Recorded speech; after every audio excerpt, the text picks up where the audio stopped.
ஆண்டவரும் அன்பு இரட்சகரமாய் இருக்கிற இயேசு கிறிஸ்துவின் விலையேற பெற்ற திருநாமத்தில் இந்த காலை ஆராதனைக்கு வந்திருக்கிற உங்கள் யாவரையும் நாங்கள் வாழ்த்தி வரவேற்கிறோம். கர்த்தர் தாமே உங்களோடும் உங்கள் குடும்பத்தோடு கூட இருந்து எல்லா தீமைகளுக்கும் விலக்கி சகல விதமான நன்மைகளாலும் நிரப்பி உங்களையும் உங்கள் குடும்பங்களையும் பல மடங்கு தேவன் ஆசீர்வதிப்பாராக.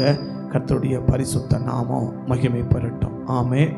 இந்த காலை ஆராதனையில் தேவன் கொடுத்த வாக்குத்தத்தத்தை மையமாக வைத்து தொடர்ச்சியாக வேதத்தை கவனிக்க கர்த்தர் நமக்கு கிருபை பாராட்டியிருக்கிறார். ஆமே. சங்கீதம் 91:14. சங்கீதம் 91:14. அவன் என்னிடத்தில் வாஞ்சையா இருக்கிறபடியால் அவனை விடுவிப்பேன். என் நாமத்தை அவன் அறிந்திருக்கிறபடியால் அவனை உயர்ந்த அடைக்கலத்திலே வைப்பேன். ஆமே. அவர் நாமத்தை நாம் அறிந்திருக்கிறபடினால் நம்மை உயர்ந்த அடைக்கலத்திலே தேவன் வைக்க தேவன் சித்தமாக இருக்கிறார். நிச்சயமாக அந்த உயர்ந்த அடைக்கலத்திலே கர்த்தர் நம்மளை வைப்பார். ஆமே. அந்த உயர்ந்த அடைக்கலங்களை பற்றியெல்லாம் நம்ம ஒவ்வொரு வாரமும் நாம் கவனித்து கொண்டிருக்கிறோம். ஆமே. அப்போ அந்த உயர்ந்த அடைக்கலத்தில் நம்ம வைக்க வேண்டுமானால் ஆண்டவரை அறிகிற அறிவில் நம்ம என்ன செஞ்சுட்டே இருக்கணும்?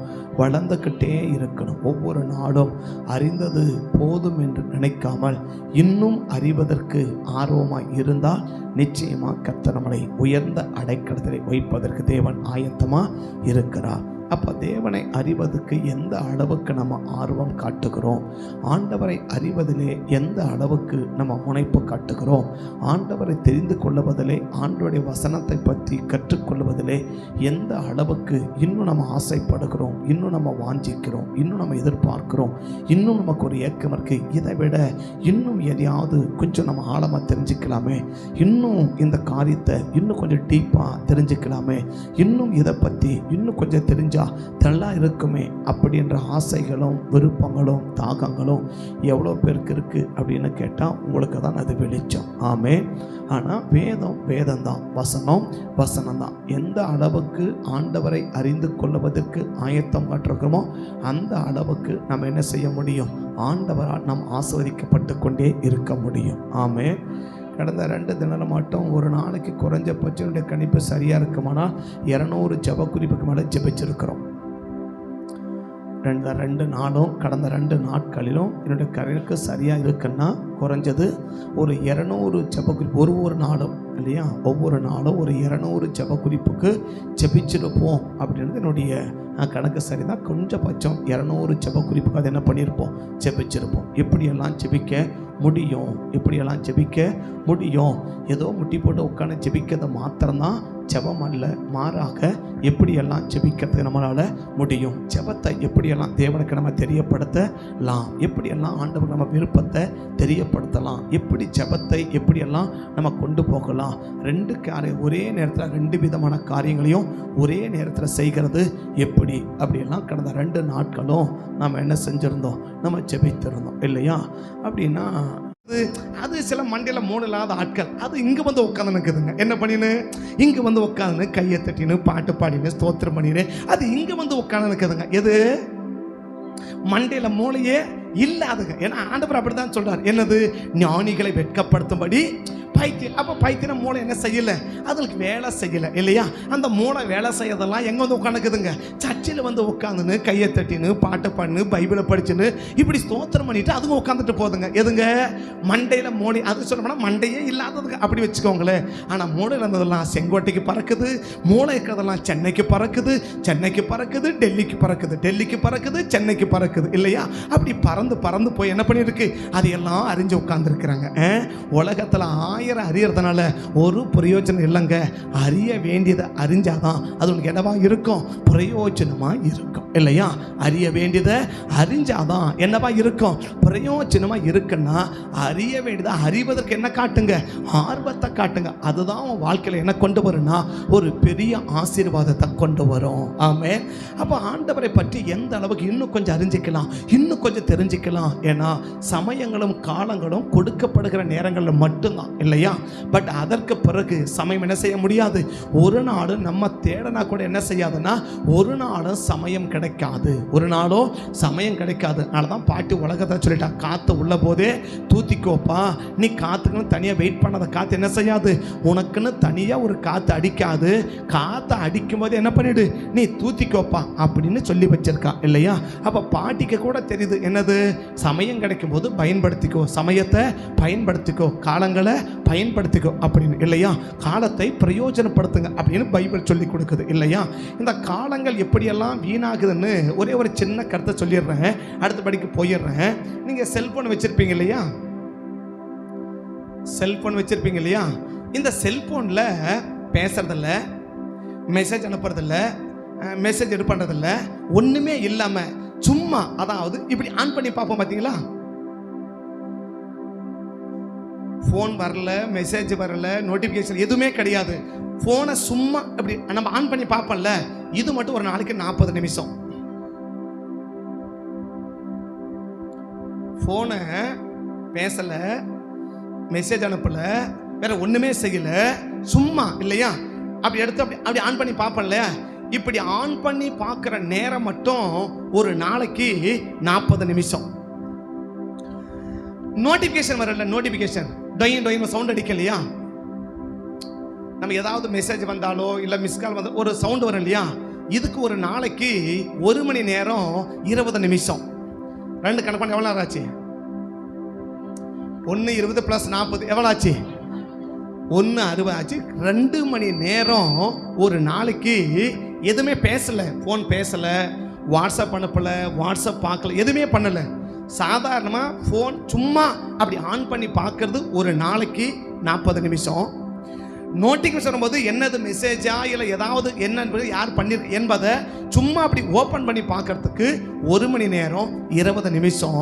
அப்படின்னா ஒரு நாளைக்கு எத்தனை நேரம் கணக்கு பண்ணி பார்த்தீங்கன்னா 2.25 மணி நேரம் ஒன்றுமே இல்லாமல் போயின்னு இருக்கு. ஒரு நாளைக்கு 2.25 மணி நேரம் ஒரு காரியம் இல்லாமல் பேசலை, வாட்ஸ்அப் பார்க்கல, எதுவுமே பண்ணலை, ஒன்றுமே இல்லாமல் ஒரு நாளைக்கு 2.25 மணி நேரம் உனக்கும் எனக்கும் தெரியாமலே சத்து திட்டிகிட்டு இருக்கிறான். உனக்கு புரியலது இல்லையா? ஆனால் 2.25 மணி நேரம் வீணாக்கிறதுக்கு முடியுது. ஆனால் தேவ சமுதிரம் உட்கார்ந்து ஒரு காரியத்தை கற்றுக்கொள்வதற்கும் அறிந்து கொள்வதற்கும் புரிந்து கொள்வதற்கும் இன்னும் கொஞ்சம் என்ன செய்யணும், நம்ம ஆழமாக கற்றுக்கணும். இன்னுக்கு ஒரு வாய்ப்பு இருக்குது, இன்றைக்கி ஒரு சான்ஸ் இருக்குது, இன்றைக்கு ஒரு வாய்ப்பு இருக்குது, இன்றைக்கி ஏதாவது என்னால் கற்றுக்க முடியுமா அப்படின்னு சொல்லி கிடைக்கிற காலங்களையும் நேரத்தையும் பயன்படுத்தி எந்த அளவுக்கு இன்னும் அறிவதற்கு ஆயத்தமாக இருக்கிறோமோ அவர்களை தான் தேவன் என்ன செய்ய விரும்புகிறார்னா ஆசீர்வதிக்க விரும்புகிறார். அவர்களை தான் உயர்ந்த அடைக்கலத்தில் கத்த வைக்க விரும்புகிறார். கிடைக்கிற நேரங்களையும் காலங்களையும் வீணாக்கிட்டு வீணா பேசி உட்கார்ந்து சும்மா உட்கார்ந்துருக்கிற நேரத்தை ஆன் பண்ணி பார்க்கறதுக்கே 40 நிமிஷம், நோட்டிஃபிகேஷனை பார்க்கறதுக்கு 1 மணி நேரம் 20 நிமிஷம்னா பேசுறது எவ்வளோ நேரம், வாட்ஸ்அப் எவ்வளோ நேரம், இப்போ டோட்டலாக கணக்கு பண்ணிங்கன்னா ஒரு நாளைக்கு எத்தனை மணி நேரம் வீணாகுதுன்றதை நீங்களே கணக்கு பண்ணிக்கோங்க. ஏன்னா உங்கள் செல்லில் இது வரைக்கும் எத்தனை மணி நேரம் பேசி நிற்கிறீங்கன்னு உங்கள் செல்லில் பார்க்க முடியும் இல்லையா? பார்க்க முடியுமா? இது வரைக்கும் நீங்கள் இந்த செல்லில் எத்தனை மணி நேரம் நீங்கள் பேசியிருக்கிறீங்க அப்படின்னு பார்க்க முடியும் இல்லையா? அப்படி எடுத்து பாருங்கள், உங்களுக்கு ஹார்ட் அட்டாக் வராதான் தோத்துருந்தான். அவ்வளவு நேரத்தை என்னாக்கி இருக்குது, போயிருக்குது இல்லையா? இவ்வளவு நேரத்தில் வீணாக்கி இதில் பயன்பட்டது என்ன, இதில் நமக்கு பிரயோஜனப்பட்டது என்ன, இதை பயன்படுத்த நம்ம வளர்ந்தது என்ன, இதை பயன்படுத்த நம்ம ஆஸ்வதிக்கப்பட்டது என்ன, இதெல்லாம் நீங்கள் கணக்கு பண்ணீங்கன்னா எவ்வளவு நேரங்கள் நமக்கு தெரியாமலேயே இந்த ஃபோனை கையில் கொடுத்து எவ்வளவு நேரங்கள் வீணாயிருக்குது. இதை அறிவதற்கு ஆர்வம் காட்டுகிற நீங்களும் நானும் இதை அறிவதற்கு ஆர்வம் காட்டியிருப்போம்னா நம்முடைய வாழ்க்கை என்றைக்கோ ஆசீர்வதிக்கப்பட்டு இருக்கும். ஆனால் இதை அறிவதற்கு ஆர்வம் காட்டாத ஒரு நபரையும் தேவன் என்ன செய்ய முடியாது, ஆசீர்வதிக்க வாய்ப்புகள் இல்லை என்பதை தொடர்ந்து நம்ம கவனித்துக் கொண்டு வருகிறோம். ஆமே. அப்படி கவனிக்கும் போது அப்படி தேவனுடைய வசனத்தை என்ன செய்யணும், எந்த அளவுக்கு ஆழமாய் புரிஞ்சிக்க முடியுமோ, எப்படியெல்லாம் விளங்கிக்க முடியுமோ, எப்படியெல்லாம் தெரிஞ்சிக்க முடியுமோ, எப்படியெல்லாம் அதை அறிந்துக்க முடியுமோ அப்படியெல்லாம் நம்ம அறிந்து கொண்டோமானால் நிச்சயமாக நம்முடைய வாழ்க்கை மிகுந்த ஒரு ஆசீர்வாதமாக மாறிவிடும். அப்ப தேவனுடைய வசனம் என்ன சொல்லுகிறது என்று நம்ம ஆதியாகம தொடர்ந்து கவனித்து வந்து கடந்த வாரம் 21ஆம் அதிகாரத்தை மையப்படுத்தி உன் சத்தத்தை நான் கேட்பேன் அப்படின்னு கவனிச்சோம் இல்லையா? உன் சத்தத்தை நான் கேட்பேன். சத்தம் எப்படி வேணாலும் இருக்கலாம், எந்த விதத்தில் வேணாலும் இருக்கலாம், எவ்வளவு சவுண்டானாலும் இருக்கலாம். சவுண்டு மெதுவாக இருக்கலாம், சவுண்டு அதிகமாக இருக்கலாம், எதை மையப்படுத்தி வேணாலும் இருக்கலாம், எப்படி வேணாலும் இருக்கலாம், என்ன காரியம் இருக்கலாம். ஆனால் எப்படி சத்தம் காட்டினாலும் அந்த சத்தத்தை தேவன் என்ன செய்ய விரும்புகிறா? கேட்க விரும்புகிறா. இதை மையப்படுத்தா கடந்த 2 நாட்கள் ஒரு நாளைக்கு இட கணக்கு சரியாக இருந்தால் 200 ஜெபக்குறிப்புகளை ஜெபிச்சிருக்கோம். வெள்ளிக்கிழமை 200 ஜெபக்குறிப்புகள் ஜெபிச்சிருக்கிறோம். சனிக்கிழமை 200 ஜெபக்குறிப்புக்கு மேலே நாங்கள் ஜெபிச்சிருக்கிறோம். அப்படி ஜெபிச்சிருக்கோம். அப்போ எப்போ தேவன் என்ன கேட்க விரும்புகிறா? நம்மளோட சத்தம் இல்லையா?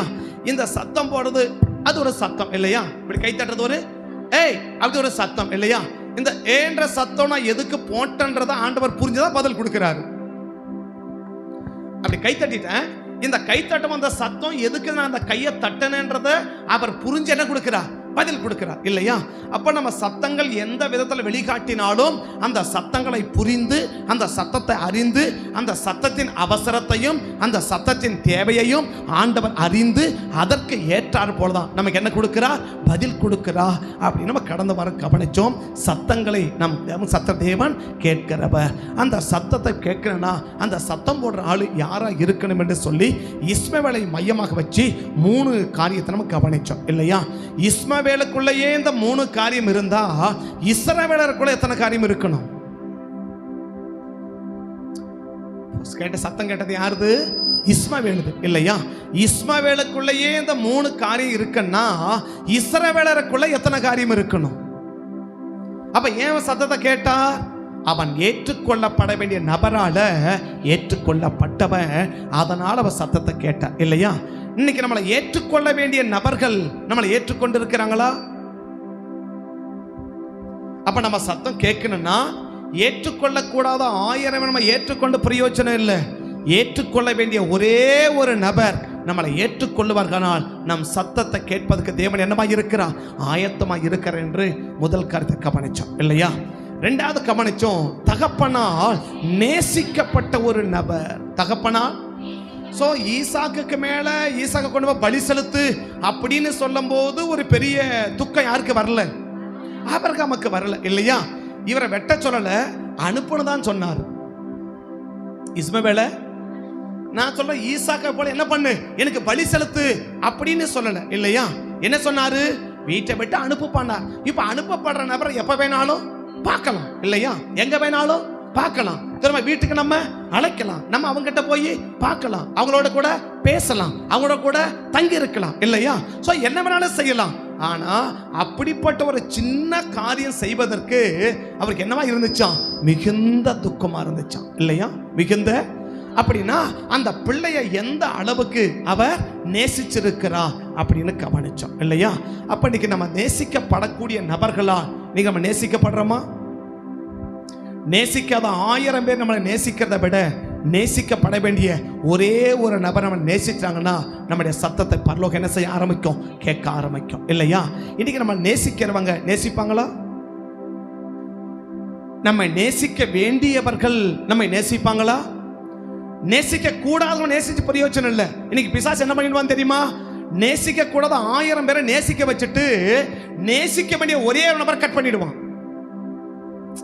நேசிக்க கூடாத பல பேரை நம்மளை என்ன செய்ய வச்சிருவான்? நேசிக்க வச்சிருவான் இல்லையா? பல பேரை நம்மளோட பேச வச்சிருவான், பல பேரை கூட நேசத்தை என்ன பண்ணிடுவான்? உண்டாக்கிடுவான். ஆனா நேசிக்கப்பட வேண்டிய ஒரு நபரோட கூட நேசத்தை கட் பண்ணிடுவான். இதான் ஆழமான தந்திரம். நீ நினைச்சிருப்ப எவ்வளோ பேரை நேசிக்கிறாங்க, இந்த சர்ச்சில் எவ்வளோ பேரை கூட பழகுறாங்க, எவ்வளோ பேர் நேசிக்கிறாங்க. அப்பா 1000 பேர் நேசிச்சு பிரயோஜனம் இல்லப்பா.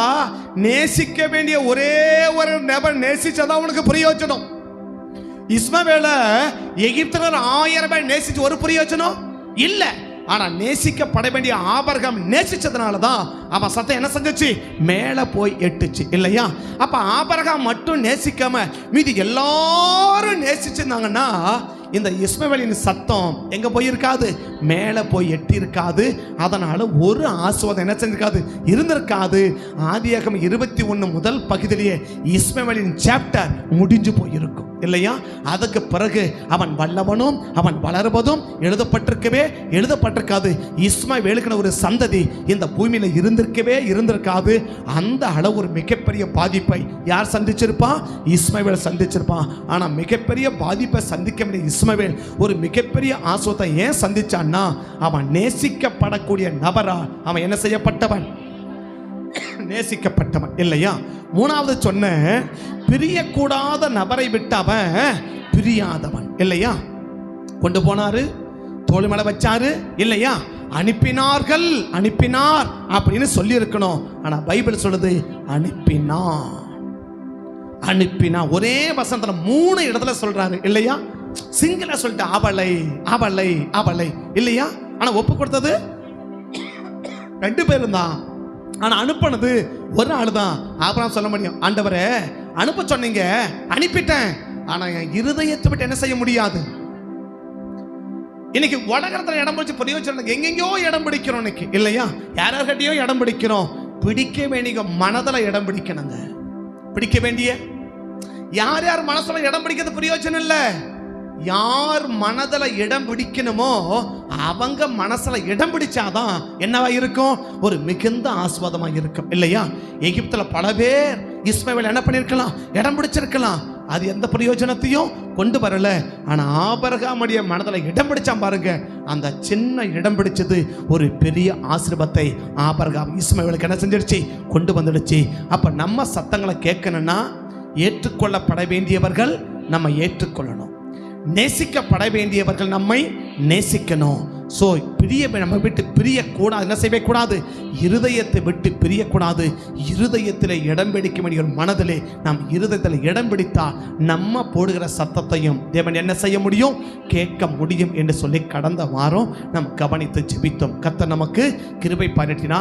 எத்தனை பேர் இந்த 3 காரியத்தை மையப்படுத்தி என்னை ஏற்றுக்கொள்ள வேண்டியவர்கள் ஏற்றுக்கொண்டிருக்கிறார்களா அப்படின்னு நிதானிச்சு அலசி ஆராய்ஞ்சு பார்த்து, இல்லை என்னை ஏற்றுக்கொள்ள வேண்டிய நபர்கள் ஏற்றுக்கொள்ளாதது போலவே தெரிகிறது, ஆவில ஏதோ ஒரு இடிக்கிறது போலவே தெரியுது, ஏதோ சம் டிஃபரெண்ட் தெரியுது.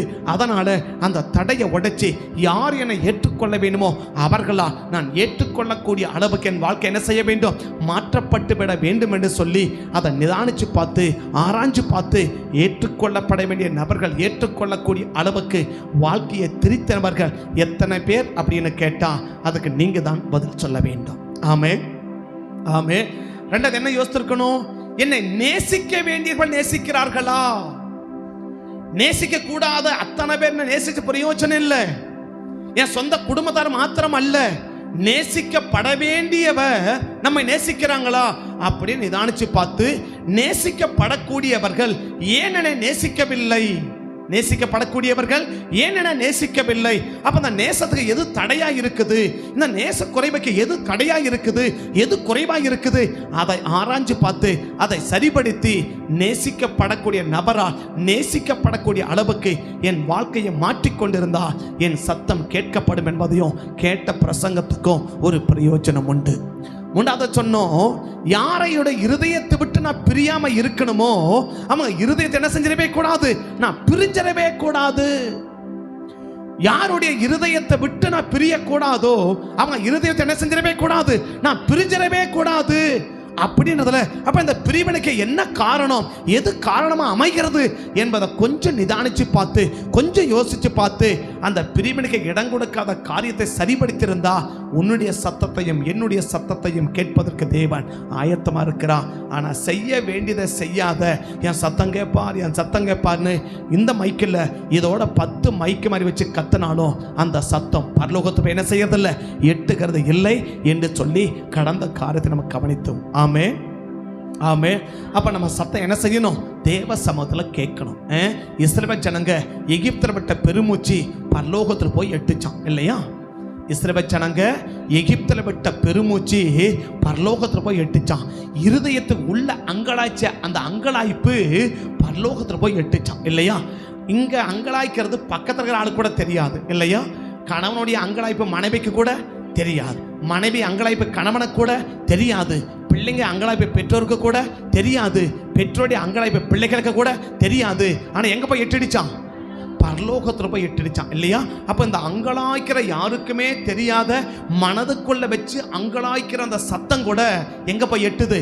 பரலோகத்தை எட்டுதுன்னா இன்னைக்கு நம்ம சத்தம் எட்டுணுன்னு எவ்வளோ பேர் விரும்பி நம்ம ஜெபம் கேட்கணும், நம்ம சத்தங்கள் கேட்கணும், நம்ம துதி கேட்கணும், நம்ம ஆசீர்வாதம் கேட்கணும் என்று சொல்லி எத்தனை பேர் முடிவெடுத்து அதற்கேற்றபடி பிரயாசப்பட்டு மாற்ற வேண்டிய காரியங்களை மாற்றி திருத்த வேண்டிய காரியங்களை திருத்தி செய்ய வேண்டிய காரியங்களை செய்தார்கள் என்பதற்கு நீங்கள் தான் தேவ சமூகத்தில் வெளிச்சமாக இருக்கணும். நீங்கள் தான் அதற்கு தேவ சமூகத்தில் பதில் சொல்ல வேண்டும். ஆமென்.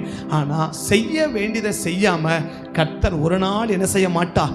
ஆசீர்வதிக்கப்பட மாட்டார் என்பதை மட்டும் ஆழமாய் புரிந்து கொள்ளுங்கள். ஏதோ ஆலயத்துக்கு வந்து போயிட்டோம் என்பதில் மட்டும் திருப்தி அடைவோம்னா நம்முடைய சத்தங்கள் ஒரு நாளும் கேட்காது. சத்தங்கள் கேட்காத பட்சத்தில் வாழ்க்கை ஆஸ்வாதங்கள் அதோட முடிஞ்சு விடும். அந்த ஆஸ்வாதம் தொடரணுன்றது கர்த்தர் விருப்பம், முடிக்க நடந்து உங்க விருப்பமாக தான் ஒன்றுமே செய்ய முடியாதுன்னு கடந்த வாரத்தில் கவனித்தோம். ஆமென். ஸோ இந்த வாரம் நம்ம கவனிக்கப்படுறது, நீ கேட்காமலேயே உன்னை ஆசீர்வதிப்பே.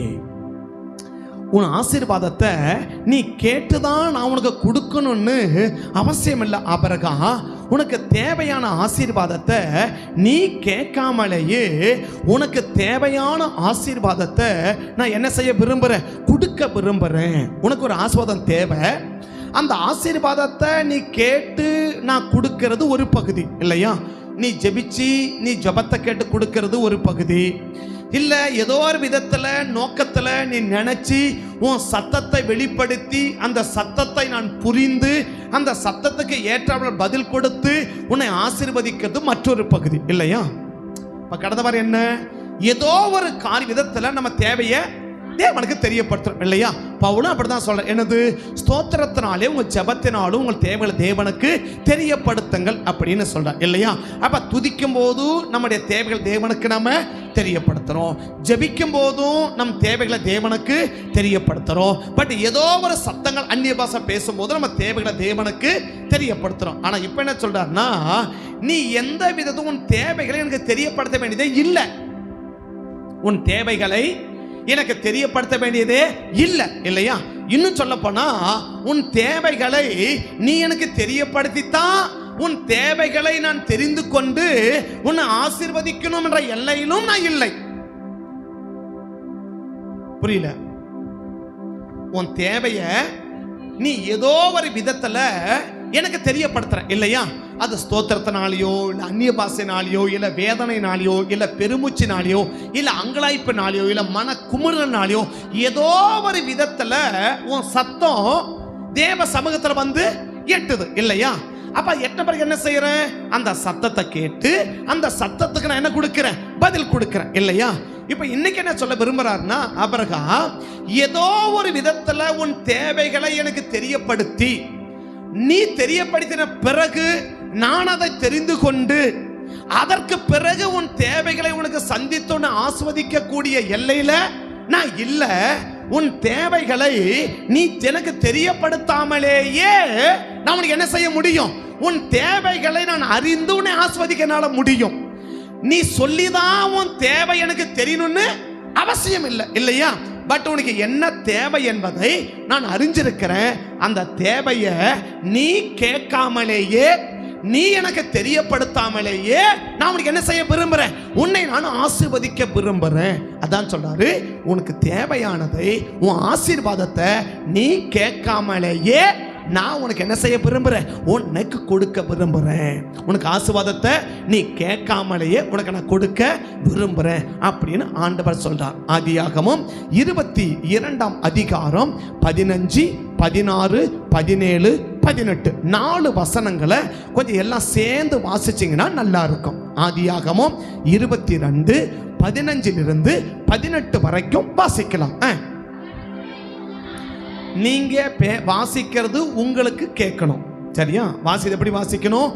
நீங்க வாசிக்கிறது உங்களுக்கு கேட்கிற மாதிரி வாசிங்க. உங்க காதுக்கு என்ன செய்யணும்? கேட்கணும். பைபிளை பார்க்க கூடாது, படிக்கணும், சரியா? பார்த்தனும் அப்படி கண்ணில் பார்க்கலாம் இல்லையா?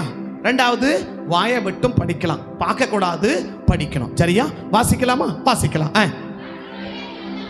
கர்த்தருடைய தூதனானவர் 2ஆம் தரம் வானத்திலிருந்து ஆபிரகாமை கூப்பிட்டு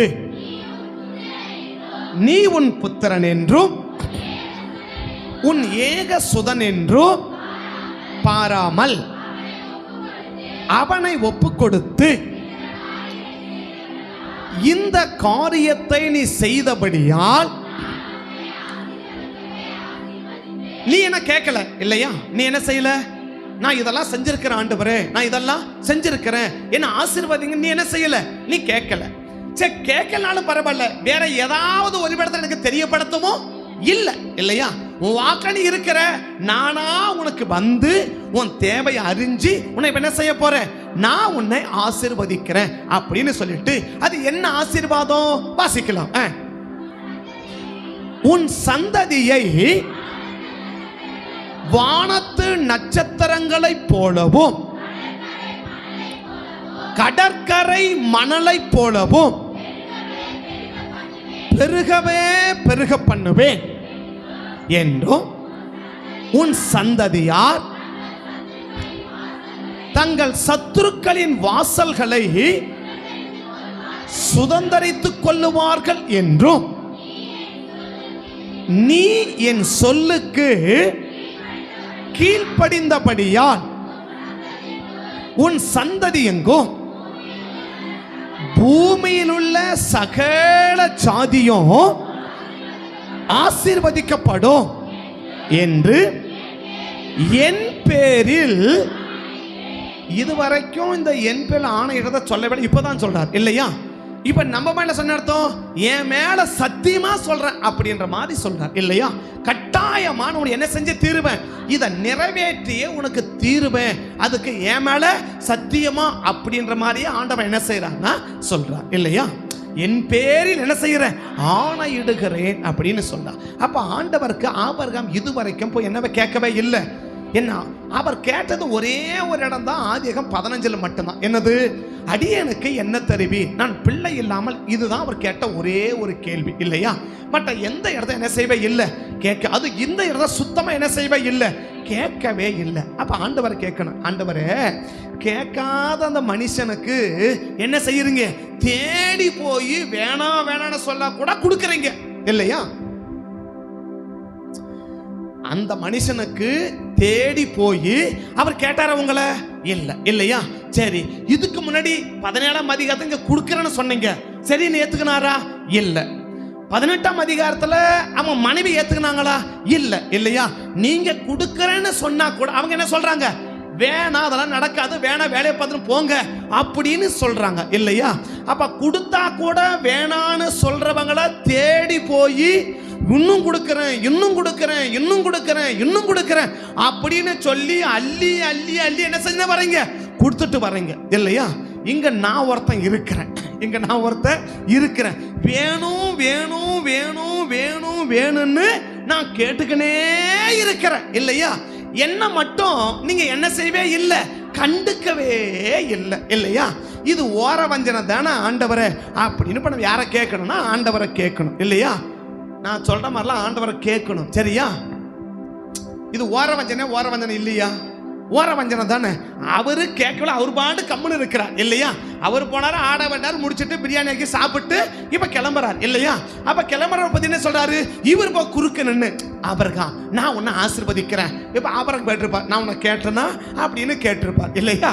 நான் உன்னை கேட்டேனா, நீங்களா வந்து என்ன செய்யறீங்க, எனக்கு ஏற்கனவே கொடுத்ததையே நான் என்ன செய்ய முடியல, அதையே வைக்கிறது இடம் இல்லாம நான் எங்கெல்லாம் வெளியெல்லாம் கொட்டி வச்சுருக்கிறேன் இல்லையா? என்னத்த, பணத்தை எல்லாம் இல்லையா, என்னத்தை, நகையெல்லாம். யாரோ சொல்றாங்க, எங்க தான் கேட்டு சொல்லுங்களேன், நான் போய் கொஞ்சம் எடுத்துட்டு வந்துடுறேன் அப்படின்னு சொல்றாங்க. அவர் சொல்லுவார் இல்லையா, வா வா காட்டுறேன் அப்படின்னு காட்டுவார். எங்க போய் காட்டுறேன், நான் வர்ற இடத்துக்கு கூப்பிட்ட இடத்துக்கு வந்தேன்னா உனக்கு நான் காட்டுவேன்னுவார். எங்க காட்டுவாரு, அவர் கூட போனா காட்டுவார். எப்ப போலாம், அவர் சொல்லுவாரு, மாம்சமும் ரத்தமும் தேவ ராஜ்யத்தை. அப்ப நீ எப்படி வரணும், இந்த மாம்சத்தை விட்டுட்டு இந்த ரத்தத்தை விட்டுட்டு என் கூட வந்தேன்னா நான் என்ன செய்யறேன், உனக்கு கொடுப்ப காட்டுறேன் அப்படின்னு. நீ வந்து என்ன பண்ணிக்கோ, எவ்வளவு வேணா அள்ளி எடுத்துக்கோ அப்படின்னு சொல்லுவா. இப்ப ஆண்டவர் கேட்கணும், ஏன் ஆண்டவரே, நானும் அதே உங்களை தான் ஆராதிக்கிறேன் இல்லையா, அவரும் உங்களை தான் ஆராதிக்கிறார். சரி, இன்னும் சொல்ல போனா என்னை விட அவருக்கு பவர் கம்மி தான். யாருக்கு, ஆபிரகாமுக்கு என்னை விட பவர் கம்மி தான் இல்லையா? ஆதியாகமம் 41ஆம் அதிகாரம் 9வது வசனம் நினைக்கிறேன் இல்லையா? ஏற்கனவே கவனிச்சுட்டோம் நம்ம. ஆதியாகமம் 41 9வது வசனம் வாசிங்க பார்க்கலாம்.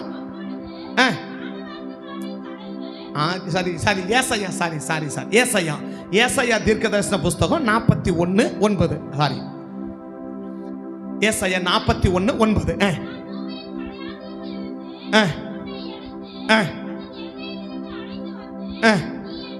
நீ என் தாசன்,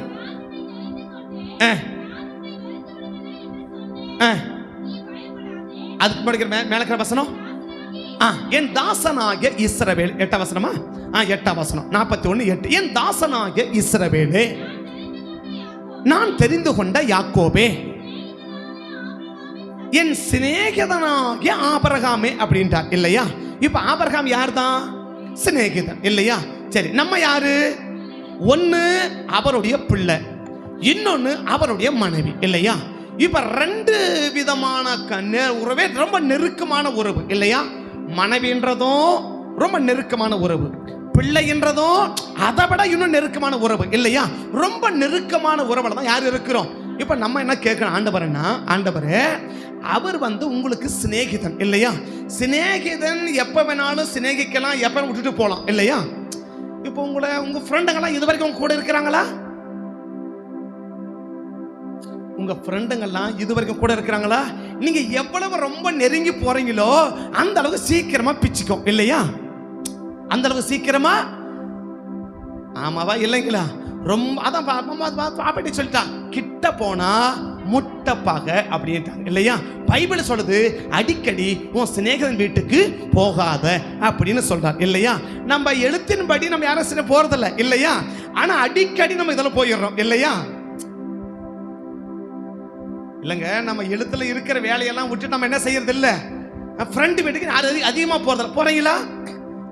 போறீங்களாப்பா? ஃப்ரெண்டு வீட்டுக்கு போறீங்க இல்ல இல்லையா? ஆனா எழுத்துல போல, ஆனா இதெல்லாம் போயிடுறோம் இல்லையா? இதெல்லாம் போறோமா போறது இல்லையா? இதெல்லாம் போயிடுறோம் இல்லையா? அதை தான் சொல்றாரு. எதை? இப்போ நீங்க சொல்லலாம், நாங்க போறதே இல்லை, நாங்க உண்டுங்க செவனேங்க வேலை உண்டுன்னு கிடக்கிறோம் அப்படின்னு சொல்றாங்களே. உங்களை தான் என்ன சொல்றாருன்னா, நீ எழுத்தின்படி போன உண்மை அது எனக்கும் தெரியும் இல்லையா? ஆனா இதெல்லாம் என்ன செய்யற, ரொம்ப டீப்பா அடிக்கடி போற. எங்க நான் சொல்லலை, நீங்களே சொல்லிக்கோங்க. அதான் நான் கண்ணில் காட்டிடுறேன். அப்புறம் கேட்டால் பம்பு என்னத்துக்கு நாங்கள் செல்போன் பேசுனா கூட பேசுகிறாங்கன்னு என்னத்துக்கு பம்பு அதெல்லாம் சொல்கிறதில்ல. என்னது இதில் ரொம்ப அடிக்கடி என்ன பண்ணிகிட்டே இருக்கிறீங்க, ரொம்ப டீப்பாக போயிட்டே இருக்கிறீங்க. ரொம்ப டீப்பாக என்ன செய்ய இருக்கிறீங்க, போயிட்டே இருக்கிறீங்க. ஆமாவா? ஆமாவான்னு இல்லையா? போறீங்களா இல்லையா? ரொம்ப டீப்பாக போயிடுறீங்க. அதெல்லாம் சொல்கிறேன். இல்லைன்னா ரொம்ப டீப்பாக அடிக்கடி போகாதீங்க. எதில் நீங்கள் சொல்லுங்களேன். பேசுறது இல்லையா? இல்ல ஃப்ரெண்டுங்களோட பேசுறது இல்லையா? பேசுறது இல்லையா? வீட்டுக்காரனோட பேசுறமோ பேசலையோ இல்லையா? யார் கூட பேசி தீரணும், இல்லைன்னா முறிக்குவாங்க இல்லையா? இல்லைன்னா என்ன பண்ணுவாங்க, நாளைக்கு நம்ம கூட பேச மாட்டாங்க. என்ன போயிடும், ஒரு 1 கோடி ரூபாய் வீணா போயிடும் இல்லையா? யார் பேசலாம்? ஃப்ரெண்டு பேசலாம், நாளைக்கு வரக்கூடிய 1 கோடி ரூபாய் வீணா போயிடும். அதனால கட்டாயமா வீட்டுக்காரங்கிட்ட பேசுறாளா இல்லையோ, யார் கூட பேசிடணும், ஃப்ரெண்டு கூட பேசணும். உங்களை தான் சொல்றேன் சரியா? அவங்களா அதுங்க அப்படியே போய் சுத்திட்டு கிடக்கும். மற்ற அதுங்களாம் அதெல்லாம் கிடையாது. எது இந்த பக்கம்லாம் ஒன்னது ஃப்ரெண்டு, அதெல்லாம் ஃப்ரெண்டு கரண்ட் எல்லாம் ஒன்றும் கிடையாது. உங்களுக்கு பயங்கர ஃப்ரெண்டு யாருக்கு? உங்களுக்கு தான். ஆமா தானே? ஆமாவா இல்லையா? உங்களுக்கு ஃப்ரெண்டுங்க பயங்கர ஃப்ரெண்டு. என்ன சாமி? ஆமா தானே? ஆமா ஃப்ரெண்டுங்க இல்லையா? யார் அப்பாட்ட அவன் கிடக்கிறான் இல்லையா? அப்பாங்கிட்ட எப்போ பேசலாம்? காசு தேவைன்னா ஃபோன் பண்ணி புடுனா கொடுக்க போகிறான் இல்லையா? எதுக்கு அப்பானுக்கு ஃபோன் பண்ணலாம்? நான் காசுக்கு ஃபோன் பண்ணலாம். சரி, ஃப்ரெண்டுக்கு எதுக்கு ஃபோன் பண்ணலாம்? ஃப்ரெண்டு கிட்ட இன்னைக்கு பேசலாம், நாளைக்கு என்ன செய்ய மாட்டான், போனா பேச மாட்டான் இல்லையா?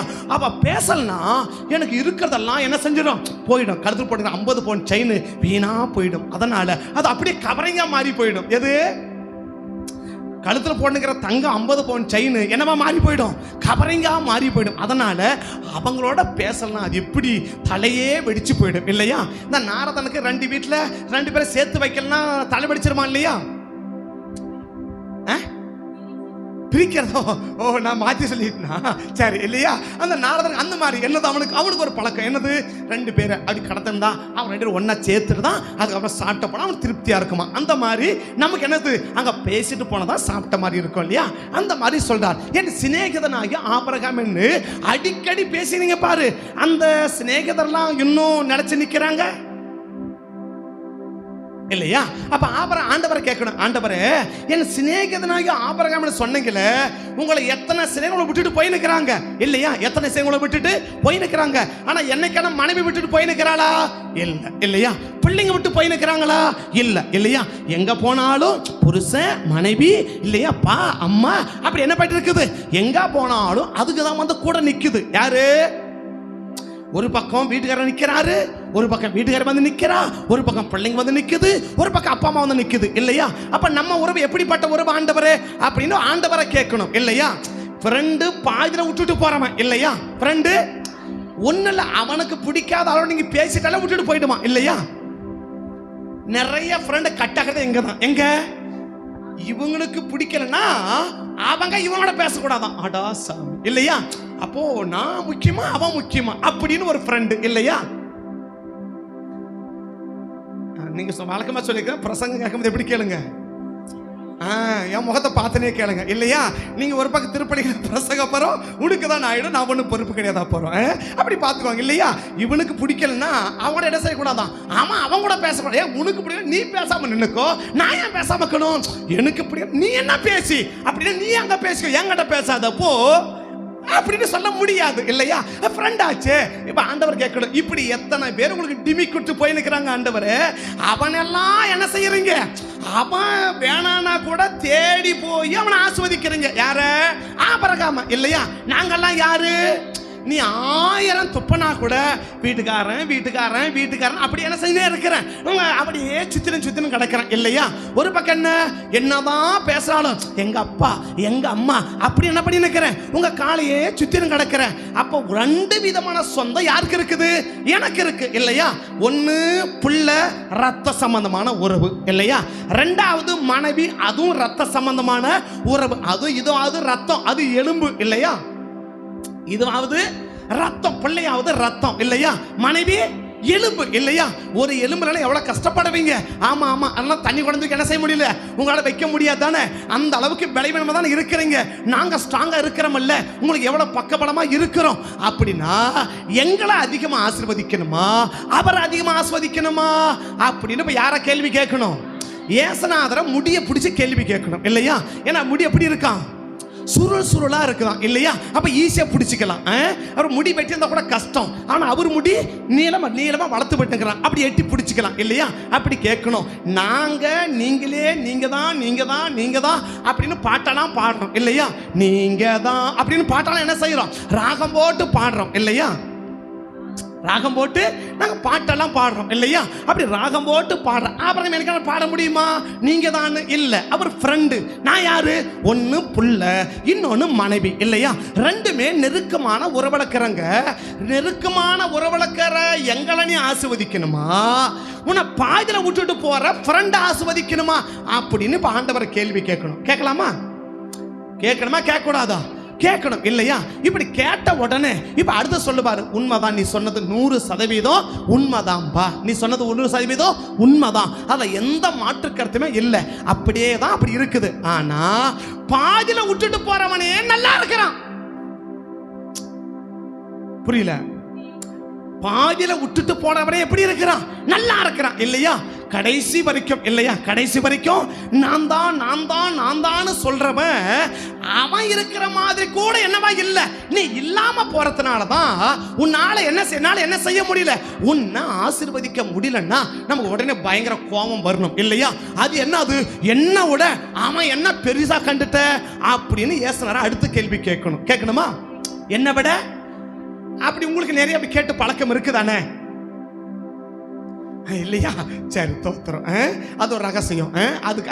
அது சபைக்கும் அதற்கு முடியாது. அது அவனுக்கு என்ன விட என்ன முக்கியம் இல்லையா அப்படின்னு நிறைய நம்ம கேள்வி கேட்டிருப்பீங்களா? நீ கேட்கலையா? எங்க உங்களை தாங்க கேட்கறேன். நீங்க கேட்டிருப்பீங்க தானே, அடிக்கடி நீங்க கேள்வி கேட்கறது தானே. என்னது என்ன விட அப்புறம் என்னங்க முக்கியம் அப்படின்னு நான் அது கொஞ்சம் விளக்கமா சொல்ல மாட்டேன். அதனால நீங்க புரிஞ்சுக்கோங்க. நீங்க ரொம்ப ஷார்ப் மைண்டுக்கார் இல்லையா?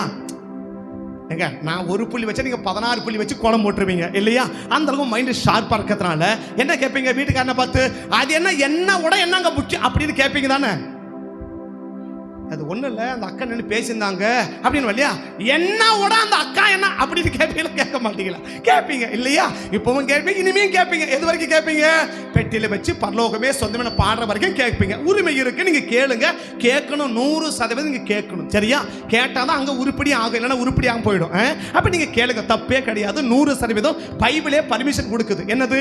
அந்த சரீரத்தில் நீங்க தான் அதிகாரியம். அதனால நீங்க என்ன செய்யலாம்? தாராளமா கேட்கலாம் இல்லையா? அப்ப தேவனை கேட்கணும். ஆண்டவரே, பாதியில விட்டுட்டு போறவனே இவ்வளவு ஆஸ்வதிச்சீங்கன்னா நாங்களாம் கடைசி வரைக்கும் கூடவே இருக்கிறவர் இல்லையா? உங்களுக்கு கடைசி காலத்துல உங்களுக்கு முடியலன்னா யார் பார்த்துக்குவா?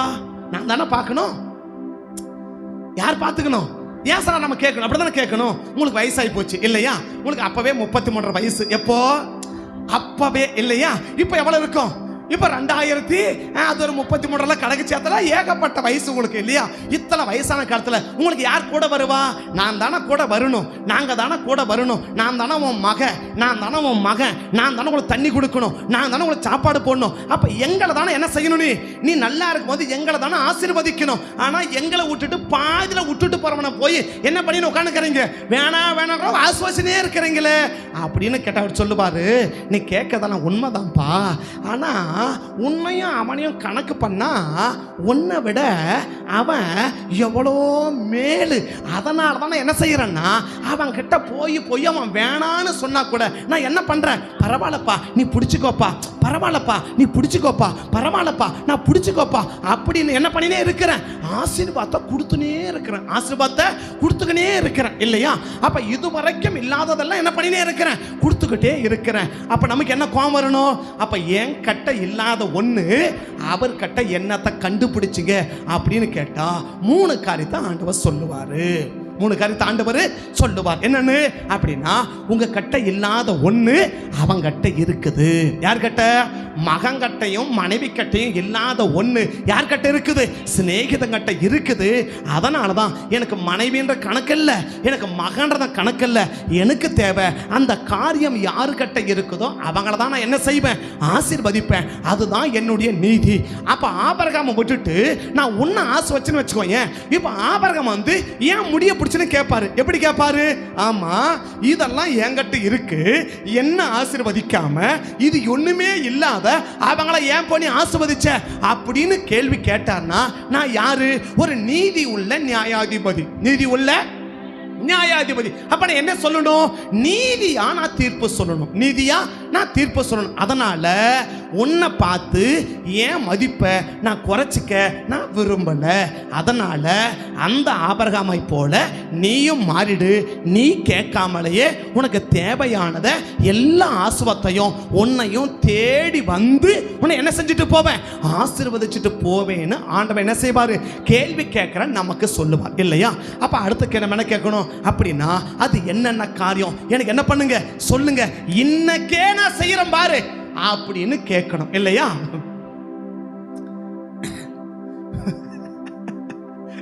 எப்படி கேட்கணும்? அது என்னன்னு என்ன சொல்லு, இப்ப சொல்லு இல்லையா? இப்ப நான் செஞ்சு காட்டுறேன் இல்லையான்னு பார் அப்படின்னு இப்ப யாரை கேட்கணும்? ஆபிரகாம கேட்கும் போது ஆண்டவரை கேட்டா இப்ப ஆண்டவர் முதல்ல சொல்றார் என்னன்னா, நீ ஒரு ஜெயம் பெற்றவனா நீ வாழணும் அப்படின்னு சொல்லுவார் இல்லையா? நீ யாரா வாழணும்? ஒரு ஜெயிக்கிறவனா தான் நீ இருக்கணும். ஒரு ஜெயிக்கிற நபரா நீ இருந்துட்டேன்னா உன்னை ஆசீர்வதிக்கும் போது நீ கேட்க வேண்டியதே இல்லை. நானே வந்து நீ இருக்கிற இடத்துல உனக்கு என்னென்ன ஆசை இன்னும் குறைவுபட்டு போய் இருக்குதோ அதை எல்லா ஆசீர்வாதத்தையும் நானே உனக்கு என்ன செஞ்சிருவேன்? உனக்கு கொடுத்துருவேன். ஆனா நீ யாரா இருக்கணும்னா தோத்து போன ஒரு நபரா இருக்கக்கூடாது, ஒரு ஜெயிக்கிற ஒரு நபராக இருக்கணும். ஜெயிக்கிற ஒரு நபராக. இதை தான் வெளிப்படுத்தல 7 சபைக்கும் ஆண்டவர் சொல்றது. என்னது? ஒவ்வொரு சபையும் சொல்லி முடிச்சு கடைசி சொல்லுவார், ஜெயம் பெற்றவன் எவனோ, ஜெயம் பெற்றவன் எவன். கொஞ்சம் 7 சபையை கொஞ்சம் கடற்கடை கொஞ்சம் வாசிக்க பார்க்கலாம். ஜெயம் பெற்றவன் எவனோ, ஜெயம் பெற்றவன் எவனோ. முதல் சபை எபேசு சபை இல்லையா? 8ஆம் வசனம் 9ஆம் வசனம் நினைக்கிறேன் இல்லையா? ஜெயம் கொள்ளுகிறவன் எவனோ.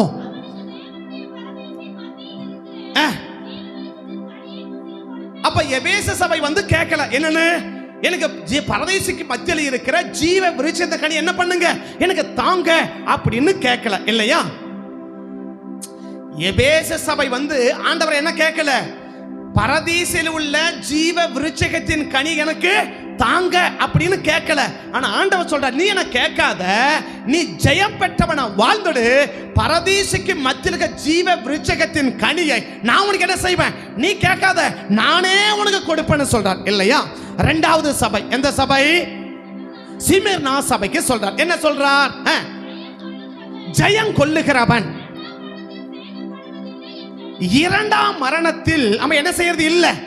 அப்படின்னா நரகத்தை என்ன செய்ய மாட்டேன். அக்னியும் கந்தகம் எரிகிற இரண்டாம் நரகம், அதுதான் எது?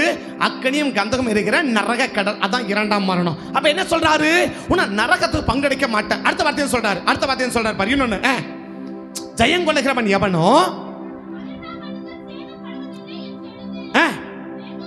சொல்றார். அப்ப அடுத்தது மூணாவது சபை என்ன சபை? பெர்கமு சபை இல்லையா. இப்ப ரெண்டாவது நம்ம என்ன கேட்கலாம்? ஐயா எங்களை எப்படியாச்சும் நரகத்துக்கு தப்பி வச்சிருங்கப்பா. அதான் நம்ம அநேகருடைய ஜெபம், சில பேருடைய ஜெபம். சில பேருக்கு நரகத்தை பத்தியும் கவலை இல்லை, பரலோகத்தை பத்தியும் கவலை இல்லை இல்லையா. அவங்களுக்கு ரெண்டுமே ஒண்ணுதான். எது? அவங்களுக்கு ரெண்டுமே ஒன்றுதான் இல்லையா. பரலோகத்துக்கு போனாலும் அவங்களுக்கு கவலை இல்லை.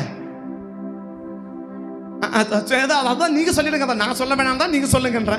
அவனுக்கு நரகத்துக்கு போனாலும் அதை பத்தி, அது பரலோகமா அது நரகம், அதை பத்தி எல்லாம் கவலை இல்லை இல்லையா. அவங்களுக்கு எங்க போனாலும் ஒண்ணுதான் இல்லையா. எங்க போனாலும் ஒண்ணுதான். சரியா? இப்படி அதெல்லாம் சொல்ல மாட்டேன். சரி, ரெண்டாவது என்ன சொல்றாரு? ரெண்டாவது சொல்றாரு, எங்களை எப்படியும் ஆச்சு நரகத்தை தப்பி வச்சிருங்கப்பா, எங்க பிள்ளைகளை நரகத்தை தப்பி வச்சிடுங்கப்பா, எங்க குடும்பத்தை நரகத்தை தப்பி வச்சிருங்கப்பா அப்படின்னு சொல்லி என்ன ஜெபம்? ரெண்டாவது ஜெபம் நம்ம ஜெபம் நரகத்துக்கு போகக்கூடாது இல்லையா. நரகத்துக்கு போகக்கூடாது, எங்களை எப்படியும் நரகத்தை தப்புவீங்க அப்படின்னு நீ கேட்க வேணாம். நீ ஜெயம் பெற்றவனா வாழ்ந்துடு, நானே உன்னை எங்க தப்பு வச்சிருவேன், நரகத்துக்கு உன்னை தப்பு வச்சிருவேன் இல்லையா. அப்போ பரலோகத்தை நீ கேட்டு கொடுக்கல, நானே உனக்கு கொடுக்கிறேன். எப்போ? நீ ஒரு வெற்றி பெற்றவனா வாழ்ந்துடு அப்படின்னு சொல்றார் இல்லையா. மூணாவது சபை பெர்கமு சபை இல்லையா. பெர்கமு சபைக்கு சொல்றார். என்ன சொல்றார்? ஜெயம் கொள்ளுகிறவனுக்கு நான் மறைவான மன்னாவை புசிக்க கொடுத்து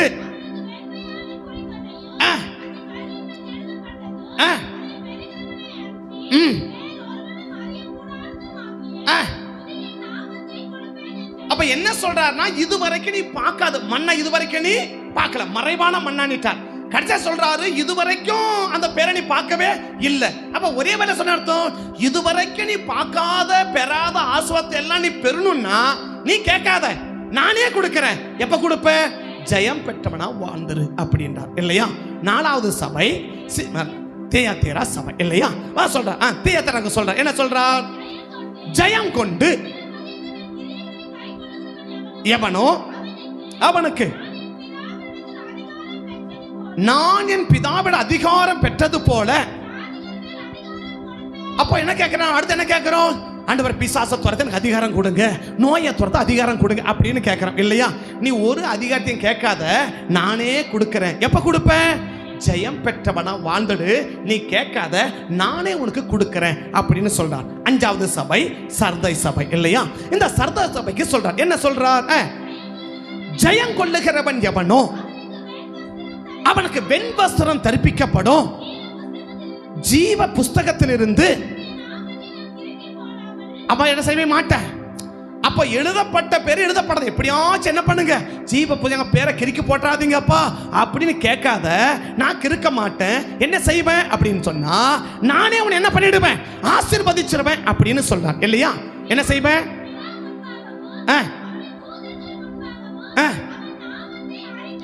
அறிக்கையிடுவேன் அப்படின்றார் இல்லையா. உன்னை என்ன செய்வேன்? அநேகருக்கு முன்பாக அறிக்கையிடுவேன்னு சொல்றேன். அடுத்த சபை என்ன சபை? பிலதெல்பியா சபை. அருமையான சபை இது சரியா. 7 சபையில குறையே இல்லாத சபை பிலதெல்பியா சபை தான் சரியா. 7 சபைகளில குறையே சொல்லாத ஒரு சபை பிலதெல்பியா சபை தான் சரியா. வாசிக்கலாம். பிலதெல்பியா சபை. ஜெயம் கொள்ளுகிறவன் எவனோ அவனை என் தேவனுடைய ஆலயத்தில் தூணாக்குவேன் என்றார் இல்லையா. அப்ப நீ கேட்காத, நானே உன்னை என்ன செய்யறேன், உன்னை தூணாக்குறேன் அப்படின்னு சொல்ற. உறுதியா என்ன செய்யறேன், உன்னை ஆஸ்வதிப்பட்டார். அடுத்து சொல்றாரு, லவோதிக்கேயா சபைக்கு கடைசியா சொல்லி முடிக்கிறார். என்ன முடிக்கிறார்? நான் ஜெயங்கொண்டு போல ஜெயம் கொள்ளுகிறவன் எவனோ அவனோ என் பக்கத்துல உட்காருமா. ஆண்டவரே எப்படியாச்சும் என்ன பண்ணுங்க, உங்க பக்கத்துல உட்கார வச்சுன்னு கேட்காத. நானே உனக்கு ஒரு சேர் போட்டு எங்க உட்கார வச்சுக்குவேன், உன்னை என் பக்கத்துல உட்கார வச்சுக்குவேன். எப்பன்னா நீ ஜெயம் பெற்றவனாய் வாழு. ஆமென். அப்ப இந்த 7 சபையும் கேட்டு கேட்டு ஆண்டவர் என்ன செய்யல, ஆசீர்வதிக்கல இல்லையா? இந்த 7 சபையும் கேட்டு கேட்டு என்ன செய்யல. இப்ப எபேசு சபை என்ன செய்யல, ஆண்டவரே ஆசீர்வதிங்கன்னு கேட்கல இல்லையா? சிமிர்னா சபை என்ன செய்யல, கேட்கல. பெர்கம சபை போய் கேட்கல. சர்தை சபை போய், தியத்திரா சபை போய் கேட்கல. சர்தை சபை போய் கேட்கல. பிலதெல்பியா சபை போய் கேட்கல. லவோதிக்கேயா சபை போய் கேட்கல இல்லையா? எந்த சபையுமே என்ன ஆசீர்வதிங்கன்னு கேட்கல. ஆனா என்ன செய்யறாரு, அவரே வந்து சொல்றார், நீ மட்டும் ஒரு வெற்றி பெற்றவனா வாழ்ந்துரு, நீ மட்டும் ஒரு வெற்றி பெற்றவனா வாழ்ந்துரு, நீ மட்டும் ஒரு வெற்றி பெற்றவனா வாழ்ந்துரு. நானே உன்னை வந்து ஆஸ்வதிப்பேன், நானே உன்னை வந்து ஆஸ்வதிப்பேன், நானே உன்னை வந்து ஆஸ்வதிப்பேன் அப்படின்னு சொல்லி தேவன் என்ன செய்ய விரும்புறா, ஆசீர்வதிக்க விரும்புறா இல்லையா? அப்ப தேவன் நம்மளை ஆசீர்வதிக்கணும்னா நம்ம கிட்ட தேவன் என்ன எதிர்பார்க்கிறார், நீ கேட்காமலேயே உன்னை ஆசீர்வதிக்கணும்னா ஒரு வெற்றியுள்ள வாழ்க்கையை நீ வாழ வேண்டும். ஒரு வெற்றியுள்ள வாழ்க்கையை நீ வாழணும். அப்ப வெற்றி பெற்ற வாழ்க்கையில வெற்றி பெற்றுட்டனா நீ கேட்காமலேயே உனக்கு என்ன செய்ய விரும்புற, உன்னை ஆசீர்வதிக்க விரும்புற அப்படின்னு ஆண்டவர் சொல்றார் இல்லையா? இப்ப நம்ம கேட்கணும், எதில் நான் ஜெயிக்கணும்? 7 சபைக்கு 7 பிரச்சனை சொல்றாரு. இப்போ அதெல்லாம் பேச போறதில்ல. நான் உங்களுக்கு அந்த ஜெயம் பெற்றவன் மட்டும் தான் சொல்ல போறதில்ல, சரியா? அப்ப ஜெயம் பெற்றவனை வாழ்ந்துட்டா நமக்கு தேவையான ஆசீர்வாதத்தை நம்ம கேட்டு இல்லை, நம்ம கேட்காமலேயே கத்தனை செய்ய விரும்புறா, கொடுக்க விரும்புறதா 7 சபையும் உங்களுக்கு சொன்னேன், சரியா? இப்போ அடுத்த கேள்வி என்ன கேள்வி, இப்போ நான் ஜெயிக்கணும்னா அப்ப ஏதோ ஒரு போராட்டம் இருக்கு இல்லையா? ஏதோ ஒரு போராட்டம் இருக்குன்னா நான் எந்த காரியத்தில் ஜெயிச்சா என்ன நீங்களே வந்து ஆசீர்வதிப்பீங்க அப்படின்னு இப்ப ஆபிரகாம் கிட்ட இருந்து போகலாம் இல்லையா? ஆதியாகமம் 22 முதல் வசனம். ஆதியாகமம் 22 முதல் வசனம். இந்த காரியங்கள் நடந்த பின்பு தேவன் ஆபிரகாமை சோதித்தார்.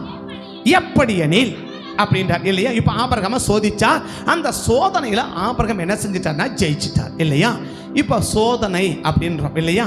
அது சோதனையோ வேதனையோ சரி ஏதோ ஒண்ணு. இப்ப பரிசோதனை, அது என்ன பேரு, பரிசோதனை. சோதனை டெஸ்ட் 2 விதத்துல இருக்கும் இல்லையா? கொஞ்சம் இந்த ஹாஸ்பிட்டல்லாம் வேலை செய்யறவங்க கிளீனா புரிஞ்சுக்கும். என்னது, ஒரு ஆபரேஷனுக்கு முன்னால டெஸ்ட் இருக்கு, ஆபரேஷனுக்கு முன்னால டெஸ்ட் இருக்கு இல்லையா? பிளட் டெஸ்ட், யூரின் டெஸ்ட், அந்த ஆக மொத்தம் போனாங்கன்னா நம்ம வீட்டில் இருக்கிற மொத்த பணத்தையும் வாங்கின்னு, கையில் இருக்கிறது, காதில் இருக்கிறது, மூக்கில் இருக்கிறது மொத்தத்தையும் வாங்கின்னு, அதையும் இல்லாமல் மகளிர் குழுல 50,000 ரூபாய் எடுத்தாதான் என்ன செய்ய முடியும், அதை முடியும் டெஸ்ட்டுக்கு, ஆபரேஷனுக்கு அப்புறம், சரியா? இதெல்லாம் கொண்டு கொடுத்தாதான் டெஸ்டே நமக்கு முடியும் இல்லையா? அவ்வளவு டெஸ்ட். யூரின் டெஸ்ட் போனாக்கா அதில் 5 டெஸ்ட், அதுக்கு பார்த்தா 5,000 ரூபான்றாங்க இல்லையா? நம்ம போய் யூரின் டெஸ்ட் பண்ணுறதுக்கு 5,000 ரூபாயா, வேற என்ன பண்ண கொடுத்ததா? இதெல்லாம் ஆபரேஷனுக்கு முன்னாடி டெஸ்ட் இல்லையா? இதை எப்படி சொல்றேன்னா, ரட்சிக்கப்படுறதுக்கு முன்னாடி நமக்கு சில சோதனை வரும் இல்லையா? அதெல்லாம் ஆபரேஷனுக்கு முன்னாடி உள்ள டெஸ்ட். புரியல? டெஸ்ட் 2 விதம் எடுப்பாங்க இல்லையா? ஒன்று எப்போ, அடுத்த வருஷம் டெஸ்ட் சொல்லிடுவேன், அடுத்த வருஷம் புரியும், கவலைப்படாத. அவங்க சொல்லுவாங்க என்னது, ஆப்ரேஷனுக்கு முன்னால் போன உடனே எல்லாம் கரெக்டாக இருக்கா அப்படின்னு டெஸ்ட் பண்ணுவாங்க இல்லையா?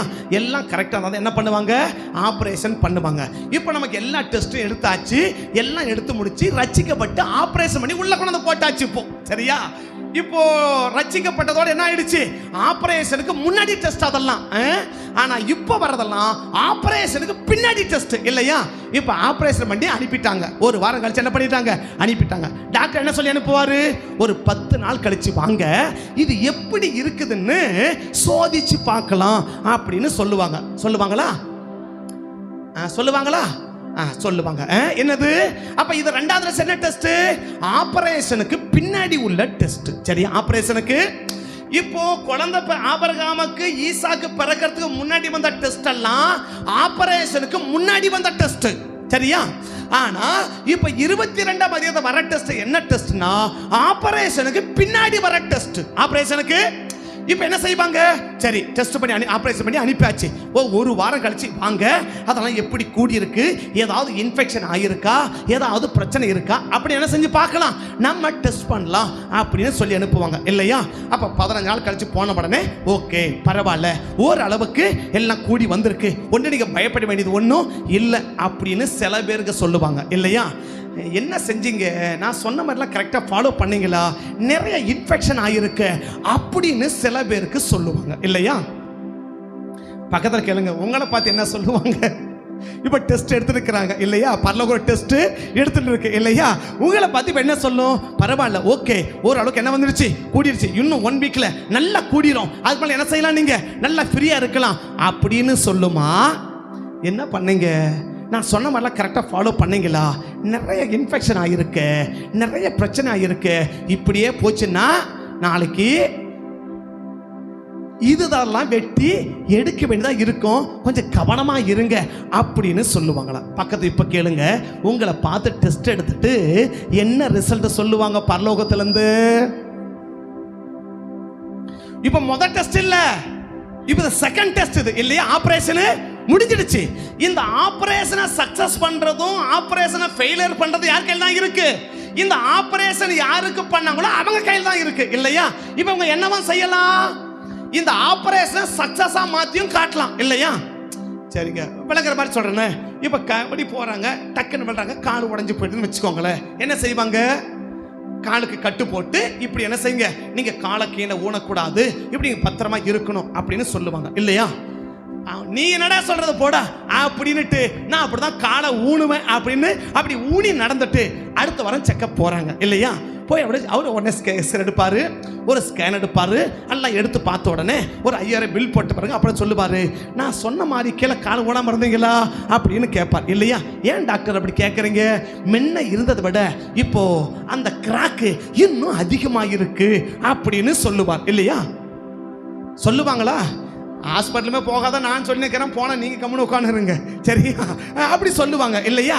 அப்போ அவங்களுக்கு பகீர்னு ஆகும் இல்லையா? என்ன பண்ணுங்க, அது ஒன்றும் இல்லை, அவசரம் நினச்சி காலை கீழே ஊனிட்டேன், அவசரம் காலை கீழே. அப்புறம் என்ன பண்ணீங்க, அது இப்படியே நீங்கள் படுக்க சொன்னீங்களா, கால் வலிச்சிச்சு, இப்படி திருப்பி படுத்துட்டேன் அப்படின்னு சொல்லுவாங்க. அப்புறம் என்ன பண்ணீங்க, காலை மடக்கக்கூடாதுன்னு சொன்னீங்களா, நீட்டினே இந்த கால் வலிச்சிச்சு, டக்குன்னு காலை மடக்கிட்டேன் அப்படின்னு சொல்லுவாங்களா? ஓகே, நாங்கள் எல்லாம் கவனமாக கேட்டு இருப்பார் சரியா?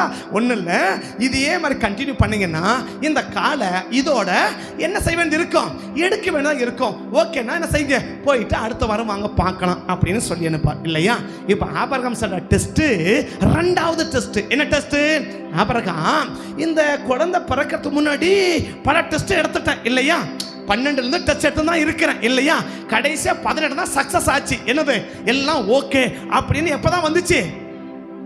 18 தான் வந்து சக்சஸ் என்ன பண்ணுச்சு ஆச்சு இல்லையா? அதனால தான் 21ல உனக்கு என்ன கொடுத்தாச்சு? ஓகே, உனக்கு ஆபரேஷன் பண்ணி உனக்கு அனுப்பியாச்சு இல்லையா? இப்போ ஆபரேஷன் பண்ணி அனுப்பிட்ட உடனே இவனை செக்கப்புக்கு வர சொல்லி இருக்கிறேன். அதை தான் சொல்றார், கர்த்தர் ஆபிரகாமை சோதிக்கார் அப்படின்னு சொல்றார் இல்லையா? என்ன சோதனைன்னா, முதல்ல நான் என்ன சொன்னாலும் என்ன செய்வார், கேட்பார் இல்லையா?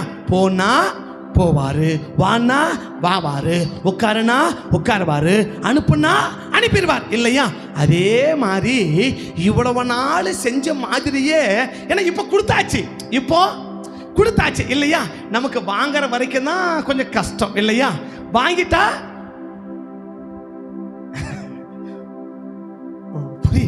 ஓ சரி சோத்திரம், அப்படி புரிஞ்சுக்கப்போ இல்லையா? வாங்குற வரைக்கும் நம்ம படாத பாடுபடணும் இல்லையா? வாங்கிட்ட பிறகு அவ்வளவுதான். அவங்க படாது. இப்ப அவர் ஆதாரம் பார்த்தாரு, கொடுக்கிற வரைக்கும் என்கிட்ட வாங்குற வரைக்கும் என்ன படாத பாடுபடுத்தலாம். யாரு? ஆபிரகாம் இல்லையா? போனா போனா வானா வந்தான், 5 மணிக்கெல்லாம் வந்து சர்ச்சில் உட்காந்துக்குவான் இல்லையா? நீ அம்மா பாக்குற இல்லையா?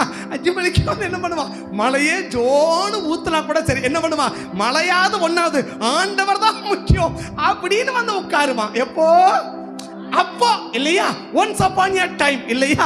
ஆனா இப்போ இன்னைக்கு தான் நான் வந்தேன், உடம்பெல்லாம் வலிக்குது, நைட்டெல்லாம் கண்ணு முடிச்சுட்டு வந்தேன், காலையில் ஜபத்துக்கு போகணுமா அப்படின்னு கேட்குறான் இல்லையா? இப்போதான் ஆபரேஷனுக்கு பின்னாடி உள்ள டெஸ்ட். இப்போ யாருக்கு? நமக்கு இல்லையா? இந்த ஆபரேஷனுக்கு பின்னாடி உள்ள டெஸ்ட்டை எடுத்தா எத்தனை பேர் தேருவோம்? எத்தனை பேர்? ஓகே பரவாயில்லையே, நான் சொன்னதை அப்படியே ஃபாலோ பண்ணியிருக்காங்களே, கரெக்டாக கூடி இருக்கு, கரெக்டாக நல்லா இருக்கு, பரவாயில்ல, முன்ன விட இப்போ நல்லா ரெக்கவர் ஆகிருக்கு, பரவாயில்ல, சீக்கிரமாக இம்ப்ரூவ்மெண்ட் ஆகிடலாம், சீக்கிரமாக நீங்கள் நடக்கலாம், சீக்கிரமாக நீங்கள் வீட்டுக்கு போகலாம், சீக்கிரமாக தையில பிடிச்சிடலாம், தையில நல்லா கூடி இருக்கு அப்படின்னு சொல்லி எத்தனை பேருக்கு டாக்டர் நல்ல சர்டிபிகேட் கொடுப்பார்? கஷ்டம்தான், கொஞ்சம் கஷ்டம்தான் இல்லையா? ஏன்னா முதல்ல எப்படி இருந்தார் ஆபிரகாம்?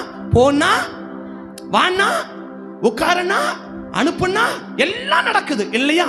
அப்ப ஆண்டவர் சந்தேகம், இவ்வளவு நாள் ஆபரேஷன் பண்ணது முன்னாடி ஆபரேஷன் பண்ற வரைக்கும் பண்ணி ஆகணும் ஆகணும் ஆகணும் ஆகணும் அப்படின்னு பொண்ணா, இப்ப ஆபரேஷன் பண்ணிட்டு 1 வருஷம் ஆயிடுச்சு. இப்போ இந்த ஆபரகாம் என்ன நிலைமையில இருக்கிறான் அப்படின்னு கொஞ்சம் டெஸ்ட் பண்ணா, இப்ப ஆண்டவர் என்ன செய்யறான்னா அனுப்புறான் இல்லையா? அப்ப முதல்ல எதுக்கு அனுப்புவார்? எப்படி எப்படி எப்படி எப்படி அந்த டெஸ்ட் எடுப்பாரு? முதல்ல நம்ம சொன்னதையெல்லாம் செஞ்சான் இல்லையா?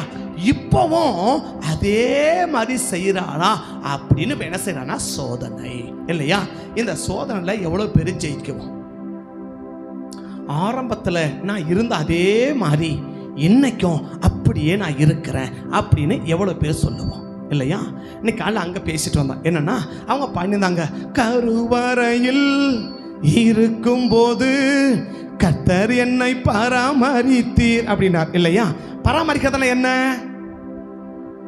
எந்த நேரத்துல என்ன தேவையோ தேவையான அளவுக்கு கொடுத்து நடக்கிறது தான் பராமரிப்பு இல்லையா? தண்ணி தேவைன்னா தண்ணி, சாப்பாடு தேவைன்னா சாப்பாடு, லெக் பீஸ் தேவைன்னா லெக் பீஸ் இல்லையா? பிரியாணி தேவைன்னா பிரியாணி, கஞ்சி தேவைன்னா கஞ்சி. அப்ப என்ன தேவையோ அதெல்லாம் கரெக்டா கொடுத்து மிச்சமா இல்ல சரியான அளவுல கொடுத்து பராமரிக்கிறார். எப்போ? சரி, உங்களுக்கு இவங்களுக்கு தெரியாது, உங்களுக்கு தான் தெரியும் நிறைய பேருக்கு இல்லையா? அம்மா வயிற்றுக்குள்ள இருக்கிற புள்ள என்னைக்காவது ஜுரம், வயிற்றுல இருக்கிற 3 மாசம் குழந்தைக்கு ஜுரம், ஒரு இன்ஜெக்ஷன் போடுங்க டாக்டர் அப்படின்னு ஒரு குழந்தை ஸ்பெஷலிஸ்ட் போய் யாராவது ஊசி போட்டீங்களா? புரியலையா? வயிற்றுல குழந்தை 3 மாசம் இல்லையா? குழந்தை என்ன அடிக்கு? ஜுரம் அடிக்குது. அதனால டாக்டர் கிட்ட போய், நீங்க குழந்தை டாக்டர் தானே? ஆமா ஆமா. என்ன படிச்சிருக்கிறீங்க? எம்எஸ்சி எம்டி ஏபிசிடி எல்லாம் படிச்சிருக்க இல்லையா? எல்லாம் படிச்சிருக்க. சரி, என் வயிற்றுல ஒரு 3 மாசம் குழந்தை, அந்த குழந்தைக்கு என்ன அடிக்குது? மேலே கை வச்சு பார்த்தா ஜுரம் அடிக்குது, ஒரு ஊசி போடுங்க டாக்டர் அப்படின்னு என்னைக்காவது அந்த குழந்தைக்கு ஜுரம் வந்திருக்கா? இல்லை இல்லையா? அந்த குழந்தை அம்மா தண்ணி தாகம்மா அப்படின்னு என்னைக்கு நான் கேட்டிருக்கா? இல்லை இல்லையா? நீ மட்டும் சிக்கன்லாம் சாப்பிட்றல்ல, எனக்கு ஒரு பீஸ் கூட அப்படின்னு என்னைக்கு நான் கேட்டிருக்கா? இல்லை இல்லையா? என்னைக்குமே இந்த வயிற்றிருக்கிற குழந்தை ஒண்ணுமே கேட்கல, ஒண்ணுமே பண்ணல. கரு உருவாகும் போது அதனுடைய தேவை குறைவு. வயிற்றுல கரு உருவாகும் போது அந்த குழந்தைக்கு தேவை குறைவு இல்லையா? 3 மாசம் ஆனா அந்த தேவை கொஞ்சம் அதிகம், 6 மாசம் ஆனா இன்னும் அதிகம், 8 மாசம் ஆனா இன்னும் அதிகம், 9 மாசம் ஆனா இன்னும் அதிகம் இல்லையா? இப்ப ஆண்டவன் என்ன செய்யணும்னா, உன் தேவை எவ்வளவு இருந்தாலும் அந்த தேவையை நான் என்ன செய்வேன்? உனக்கு தேவையானதை தேவையான அளவுக்கு கொடுத்து நான் என்ன செய்யறேன்? உன்னை பராமரிக்கிறேன் அப்படின்னு சொல்லுதான் அந்த குழந்தை என்ன செஞ்சு வந்தாரு? பராமரிச்சுன்னு வந்தார் இல்லையா? இப்ப அந்த குழந்தை தான் நம்ம இல்லையா? நம்ம பிறந்தோம், இப்ப வளர்ந்தோம், இப்ப பயங்கர அறிவு. என்ன பயங்கர அறிவு இல்லையா? என்னங்க நல்லதானே சொல்றேன், சிரிங்களே. நல்ல பயங்கர அறிவு இல்லையா? பயங்கரமான அறிவு. என்ன தலையில மட்டும் மூளை இல்ல, உடம்பெல்லாமே பயங்கர மூளை இல்லையா? உடம்பெல்லாமே பயங்கர மூளை இல்லையா? அந்த அளவுக்கு மூளை. ஆனா இப்போ நமக்கு தேவையானதை நம்ம ஆண்டவர்கிட்ட கேட்கிறோம், ஐயா எனக்கு இதை கொடுங்க, எனக்கு இதை கொடுங்க, எனக்கு இதை கொடுங்கன்னு. இந்த 8 மாசமா நம்ம கேட்டதை எத்தனை பேருக்கு எத்தனை காரியத்தை ஆண்டவர் மறுக்காம கொடுத்திருக்கிறாரு அப்படின்னு கேட்டா அப்படின்னு சொல்லுவோம் இல்லையா? இந்த 8 மாசமா நம்ம என்ன செய்யணும்? நம்ம கேட்கிறோம் இல்லையா? அதே போல 8 மாசமா ஒண்ணுமே கேட்கல. அதான் நம்ம இல்லையா? அம்மா வயித்துல இருக்கும் போது நம்ம ஒண்ணுமே சுகத்தை கொடுத்தாரா? விடுதலை கொடுத்தாரா? சாப்பாடு கொடுத்தாரா? தண்ணியை கொடுத்தாரா? வைட்டமின் குறைஞ்சிச்சா? பிபி சுகர் ஒண்ணும் கிடையாது இல்லையா? அருமையா காப்பாத்திட்டு வந்தார் இல்லையா? ஆமாவா இல்லைங்களா? ஆமா இல்லையா? அதே போல இப்ப நான் பிறந்துட்டேன், இப்ப வளர்றேன், இப்ப மைக் பிடிச்சு பேசுற அளவுக்கு வந்துட்டேன் இல்லையா? இப்ப நான் கேட்கிறேன், ஆண்டவரே இதை எனக்கு தாங்கன்னா கொடுக்கல. என்னையா கொடுமையா இருக்கு? அம்மா வயிற்றுக்குள்ள ஒண்ணுமே ஜி அப்படின்றதுக்கே 3 வருஷம் ஆச்சு இல்லையா? ஜீனா நீங்களா அம்மாவா சும்மாவா? பிள்ளைங்க தண்ணிக்கு என்ன கேட்கும்? எங்க குழந்தைங்க தண்ணீர் அப்படி கேட்குமா? என்ன கேட்கும்? ஜி அப்படி தானே சொல்லும். கஷ்டம் தாங்க அது கேட்குது இல்லையா? முதல் வருஷம் முடிஞ்சு போச்சு, 2வது வருஷம் முடிஞ்ச பிறகுதான் 3வது வருஷம் அம்மா பிள்ளை என்ன கேட்குது? சீ வேணுமா அப்படின்னு கேட்குறேன். அதுவும் ஆமான்னு தலையாட்டுது இல்லையா? வயிற்றுல 1 வருஷம், பிறந்த 2 வருஷம் இல்லையா? ஜீனு கேட்கறதுக்கு 3 வருஷத்துக்கு முன்னாலேயே பிள்ளைக்கு தேவையானதை எல்லாம் கொடுத்து பராமரிச்ச ஆண்டவர் இப்ப அந்த ஜீயை மாடல் மாடலா எழுதுது இல்லையா? முதல்ல ஜீனு சொல்றதுக்கே முடியாத பிள்ளை இப்ப ஜீயை எப்படி போடுது? எப்படி போடுது? அப்படி எப்படி எப்படியா போடுது இல்லையா? இந்த அளவுக்கு பிள்ளை வளர்ந்துச்சுன்னா இப்ப எப்படி கொடுக்கணும்? அதிகமா தானே கொடுக்கணும். ஆனா இப்பதான் ஒண்ணும் கொடுக்க மாட்டேங்கிறார் இல்லையா? என்ன காரணம்னா அவர் கேட்பாரு, ஆரம்பத்துல இருந்த மாதிரி நீ இல்லையேப்பா. அதாங்க 3 கதை இங்க பேசல, அங்க பேசியிருக்கிறேன். இடையில சேனல் வரும் பாருங்க. 3 கதை பேசியிருக்கிறேன் சரியா? ஒன்று வசந்த டீப்பெல்லாம் சொல்லி எல்லாம் பேசல, அது உன் மகளையும் சேர்த்து பேசியிருக்கேன். கொஞ்சம் கவனமா கேளு.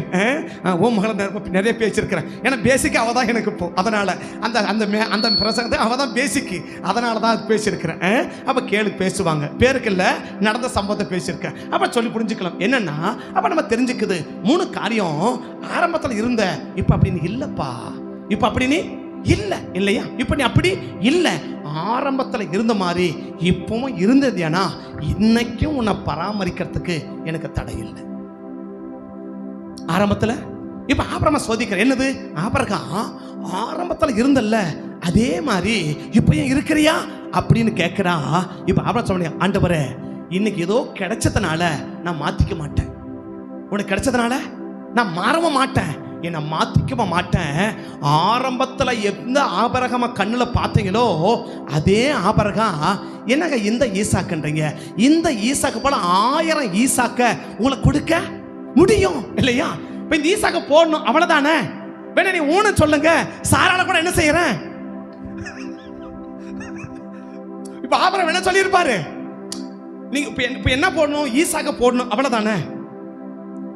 ஈசாக்க போடணும் அவ்வளவுதானே. ஊன சொல்லுங்க, கூட சேர்த்து யாரையும் கூட போடுறேன். சரி அப்படி சொல்லியிருப்பாரு இல்லையா? இது யார் கொடுத்தது? நீங்க கொடுத்ததுங்க, நீங்க கொடுத்தது. இத போய் என்கிட்ட கேட்டுக்கிறீங்க. அன்னைக்கு என்ன செஞ்சனோ அதே காரியத்தை இன்னைக்கும் என்னால செய்ய முடியும். ஏதோ 2 வந்ததனால என்ன மாத்திக்கிட்டே நினைச்சு தப்பா நினைச்சிட்டீங்களா ஆண்டவரே? ஏதோ ஒரு ஆசீர்வாதம் வந்ததனால, ஏதோ ஒரு ஈசாக்கு வந்ததனால, ஏதோ ஒரு நாள் காசு வந்ததனால, ஏதோ ஒரு சின்ன ஒரு வேலை வந்ததனால, ஏதோ ஒரு சின்ன ஒரு வீடு வந்ததனால, ஏதோ ஒரு நாள் காசு கைக்கு வந்ததனால நான் மாறிட்டேன்னு என்ன தப்பா நினைச்சிட்டீங்களா? அன்னைக்கு என்ன செஞ்சனோ அதே காரியத்தை இன்னைக்கும் செய்வதற்கு நான் ஆயத்தமா தான் இருக்கிற ஆண்டவரேன்னு சொல்லி அவருக்கு வச்ச சோதனையில ஆபிரகாம் ஜெயிச்சதுனால காப்பாக்குறா. இதுக்கு மேல இவங்கிட்ட எவ்வளவு வேணாலும் என்ன செஞ்சு கொடுக்கலாம்? அள்ளி கொடுக்கலாம். பிள்ளை கிட்ட எப்ப 500 1000 நோட்டு கொடுப்பீங்க? உங்க பிள்ளைங்க கிட்ட எப்ப 1000 நோட்டு கொடுப்பீங்க? முதல்ல ஒரு 10 ரூபாய் நோட்டு, முதல்ல காயின், ஒரு 5 ரூபாய் காயின் இல்லையா? அதை வாங்கின உடனே நேர கடையை பார்த்தான் இல்லையா? என்ன கொடுப்பீங்க? இது வாங்கணும் நேரம் எங்க போகும்? கடைக்கு போகும். அடுத்து 10 ரூபாய், ஒரு 2 வருஷம் வச்சு 10 ரூபாய் இல்லையா? அப்படி வாங்கணும், அப்படியே விட்டு கடையை பார்த்தான் இல்லையா? அடுத்தது 20, அடுத்து 50. அந்த 5 ரூபாய் கொடுக்கும்போது அப்படியே வாங்கி பத்திரமா வச்சு, நான் ஏற்கனவே சொல்லியிருக்கேன் இல்லையா? பச ஜாண்டாஜி சொல்லியிருக்கேன் உங்களுக்கு. சிவகாசியில் திருத்தங்களை பசு ஜாண்டா இப்போ இல்லை, கொரோனாவோட டெத் ஆகிட்டாரு. நல்ல அருமையான ஒரு தேவ மனுஷன். அவர் சின்ன பையனாக இருக்கும்போது அவங்க அப்பா தேருக்கு கூட்டு போகிறான். அந்த பக்கம் மரியா தேர் சரியா, ஆர்சியில் தேர் இழுப்பாங்க. அந்த மாதிரி அவங்க அப்பா வண்டியில் இறக்கி விட்டுட்டு 1 ரூபாய் கையில் கொடுப்பாராம். கொடுத்துட்டு நீ தேவையானது என்ன பண்ணு, வாங்கி சாப்பிட்டுப்பா அப்படின்னு. 1 ரூபாய்க்கு என்ன பண்ணு கேட்காதீங்க, அப்போ காலத்து 1 ரூபாய் சரியா, அதுக்கு நிறைய வரும். அன்னைக்கு பாக்கெட்டில் கொண்டு போய் பையில கொண்டு வந்தாங்க. இன்னைக்கு பையில கொண்டு போனால் பாக்கெட்டில் தான் கொண்டு வர முடியும் சரியா. இப்போ நிறைய கிடைக்கா. அவருக்கு 1 ரூபாய் கொடுத்த உடனே அப்படி எடுத்து காயில் போட்டு அப்படி உள்ள இருக்க பிடிச்சாராம். அவர் சொன்னது நேர பொறி கிளப்பணும். பொறி எவ்வளோ படி அப்படின்னு வரான். எவ்வளவு? சரி ஓகே. அடுத்த நேரம் பஜ்ஜி கிட்ட போவாராம். பஜ்ஜி எவ்வளவு? இவ்வளவு. சரி ஓகே. அடுத்து போறான். கல்லை எவ்வளவு? இவ்வளவு. ஓகே. அடுத்தது எவ்வளவு? அப்படியே சுத்தமா பார்த்துட்டு இந்த ஒரு பையன் எடுக்கவே மாட்டார். அப்படி உள்ள இறுக்கி பிடிச்சா பாரு. ஏன் இப்படி சொன்னார்னா, அன்னைக்கு நான் அந்த ஒரு ரூபாய் இறுக்கி பிடிச்சேன் பாரு, இதை எங்க அப்பா பார்க்கல, கர்த்தர் பார்த்தாரு. இன்னைக்கு பல ஆயிரங்களை டாலர் என் கையில கொட்டாருன்ற. ஏன் கொட்டினாரு? பார்த்தாரு. இந்த சின்ன வயசுல ஒத்த ரூபாய் வாங்கி சாப்பிடுற வயசு, வாங்கி சாப்பிட ஆசைக்க வேண்டிய வயசு, இப்படிப்பட்ட ஆசையில எல்லாரும் வாங்கி சாப்பிட்டுக்கிறாங்க. நிறைய பொருளுங்க கிடக்குது, அந்த மாதிரி கடைகளை ஏகப்பட்ட கடைங்க கிடக்குது, மலிஞ்சு கிடக்குது. இதுக்கு மத்தியில இந்த ஒத்த ரூபாய இறுக பிடிச்சி அவங்க அப்பா சாயங்காலம் கூட்டு வரும்போது அப்படியே எடுத்தாங்க. அப்பா, டே ஒண்ணு வாங்கி சாப்பிடலையா? ஒன்னும் சாப்பிடல, எல்லாத்தையும் கண்ணுல பார்த்தேன், எல்லாத்தையும் வாயில காட்டேன், ஆனா ஒத்த ரூபாய மட்டும் என்ன செய்வே இல்லை, என்ன செய்வே இல்லை, பாக்கிட்ட விட்டு எடுக்கவே இல்லை அப்படின்னு சொல்றாரு. அன்னைக்கு பரலோகம் அன்னைக்கு எனக்கு பார்த்துச்சு. அதுக்கு பிறகுதான் என் கையில டாலரா கொட்டி கொடுக்குதுன்னாரு. இன்னைக்கு 5 இருந்தாலும் அப்பவே, 50 இருந்தாலும் அப்பவே, 500 இருந்தாலும் அப்பவே, 5000 வந்தாலும் அப்பவே, 50,000 வந்தாலும் அப்பவே, அது எல்லாம் முடிச்சு அப்படி ஹேப்பம் விட்ட பிறகுதான் நிறைய பேருக்கு தூக்கமே வருது இல்லையா? ஒரு பைசா கையில கொடுக்க மாட்டாரு. கவலையே படாத. ஏன்னா பரலோகம் முதல்ல கொடுத்து பார்க்கும். அந்த கொடுக்கறதுல எந்த அளவுக்கு கவனமா, ஞானமா, புத்தியா, தேவையானதுக்கு, விவேகமானதுக்கு சரியா பார்க்கிறோமோ, பரலோகம் விட்டு கவனிச்சுட்டே இருக்கும். சரியில்லாத காரியத்துக்கு ஒரு அவன் அந்த பணங்களை வீணா செலவு பண்ணா அவன் கட்ட பரலோகம் ஒரு நாளும் காசை கொடுக்காது. ஆபிரகாம் பார்த்தா, ஆபிரகாம் நீ சோதிக்கணும் ஆண்டவரே, ஆரம்பத்துல எப்படி இருந்தனோ அதே காரியத்தை இன்னைக்கும் செய்வதற்கு ஐ ஆம் ரெடி. அவருக்கு வச்ச சோதனையில என்ன செஞ்சிட்டார்? ஜெயிச்சிட்டார். எப்படி ஜெயிச்சாரு? அன்னைக்கு நீங்க என்ன சொன்னாலும் செஞ்ச, இன்னைக்கும் அதே போல நீங்க என்ன சொன்னாலும் நான் செய்வதற்கு ஆயத்தமா இருக்கிறேன். இத வாயில சொல்லல, வாழ்க்கையில நிரூபிச்சா. அப்ப ஏன் கத்த தேடி போய் ஆசை வச்சாரு? தனக்கு வந்த சோதனையை அவர் ஜெயிச்சார் இல்லையா? நம்பர் 2, ஆண்டவரை கவர்ந்து கொண்டவன். இரண்டாவது யாரு? அந்த ஆபிரகாம் யாரு? ஆபிரகாமை கவர்ந்து கொண்டவர். ஆதியாகமம் 22:10-11. ஆதியாகமம் 22:10-11. வெட்டும்படிக்கு தன் கையை நீட்டி கத்தியை எடுத்தான். அப்பொழுது கர்த்தருடைய தூதனானவர் வானத்தில் இருந்து ஆபிரகாமே ஆபிரகாமே என்று, இந்த ஆபிரகாமே எப்படி கூப்பிடும்?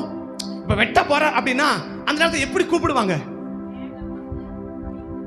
பயங்கர இல்லையா எமோஷன் செய்றாங்க. ஏய் நிறுத்துப்பா அந்த மாதிரி ஆபிரகாம் அப்படின்னு சொல்ற. ஏன்னா பரலோகம் அப்படியே ஆச்சரியப்பட்டு போச்சு. என்னது இப்படி ஒரு காரியத்தை இந்த ஆபிரகாம் செய்வார்னு நான் என்ன செய்ய பார்க்கல, நினைச்சு பார்க்கல.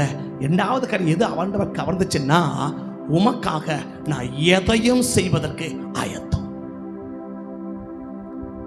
செய்ய சொல்றத மட்டுமல்ல, அப்ப செய்ய சொல்றத சில நேரத்துல செய்யலாம், செய்யாமலும் விடலாம். ஆனா உங்களுக்காக நான் எதையும் செய்வதற்கு ஆயத்தம். உங்களுக்காக என் பிள்ளைய வெட்டுன்னு சொன்னா வெட்டுறத கூட ஆயத்தம், குடுன்னு சொன்னா குடுக்கன ஆயத்தம்.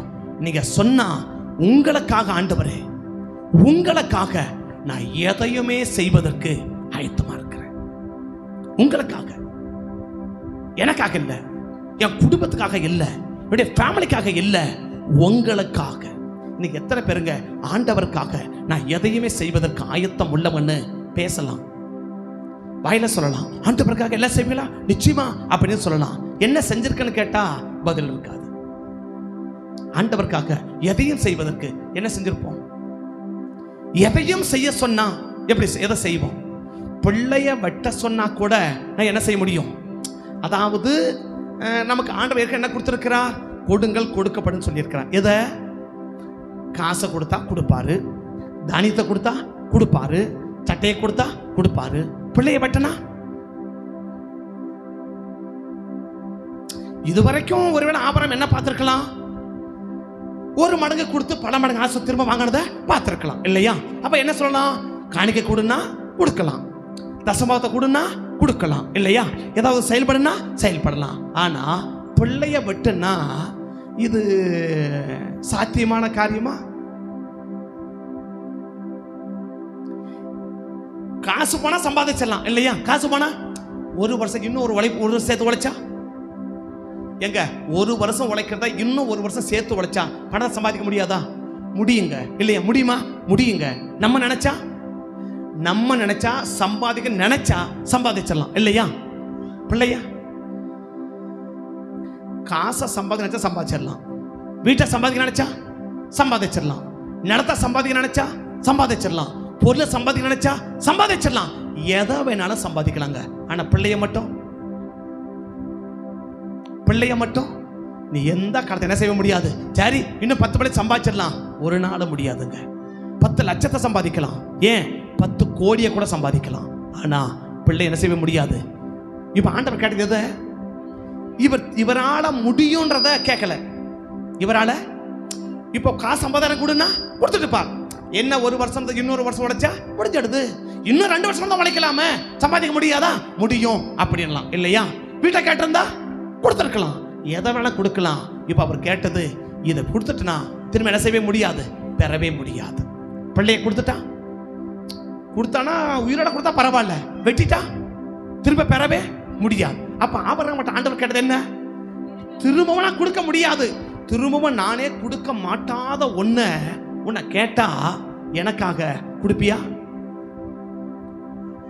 அப்புறம் சொல்லுமா, ஆண்டவரே உங்களுக்காக நான் எதை வேணாலும் கொடுப்பேன், உங்களுக்காக ஏன்னா உங்களை போல ஒரு நல்ல தேவனை நான் என்ன செய்யவே முடியாது, பார்க்கவே முடியாது. பார்க்க முடியுமா? முடியவே முடியாதுங்க.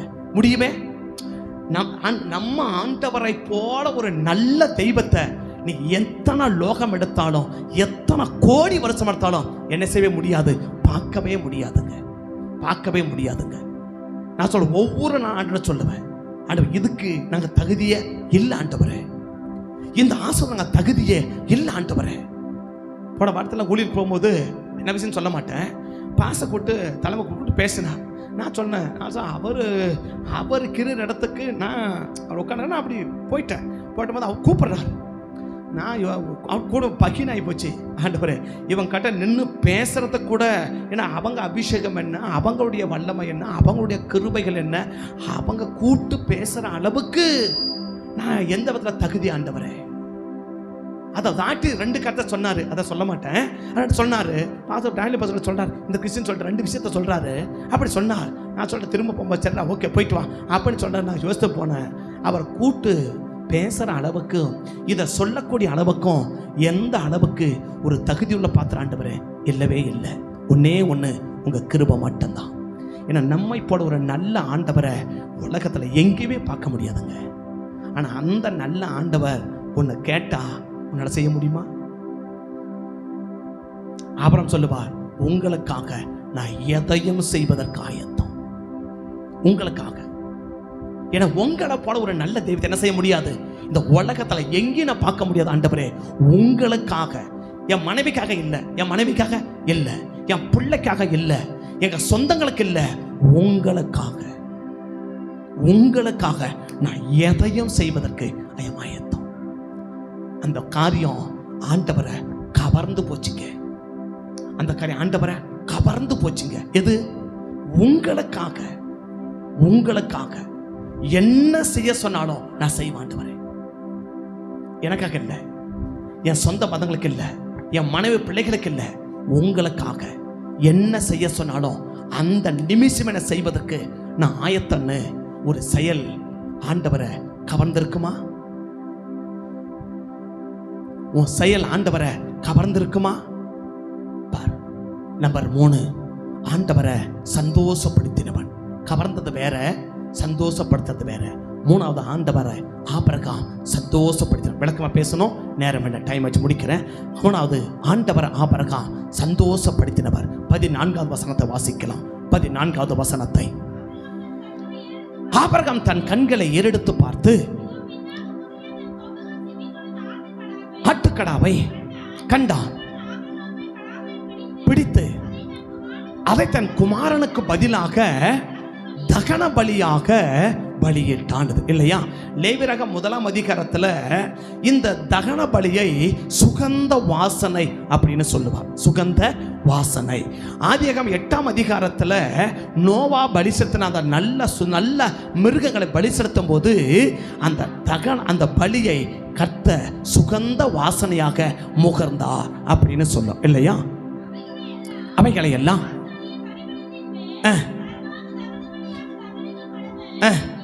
இது கடைசி வசந்த பாருங்க. லேவியராகமம் 1 கடைசி வசந்த பாருங்க, கடைசி பகுதியா. இது கர்த்தருக்கு ஆதியாகமம் 8ஆம் அதிகாரம் கடைசி 3 வசந்த படிச்சீங்கன்னா, ஆதியாகமம் 8 கடைசி 3 வசந்த படிச்சீங்கன்னா, அப்பொழுது நோவா பலிபீடத்தை கட்டி சுத்தமான சகல மிருகங்களையும் பறவைகளையும் செலிக்கொண்டு பலிபீடத்தின் மேல் பலியிட்டான்.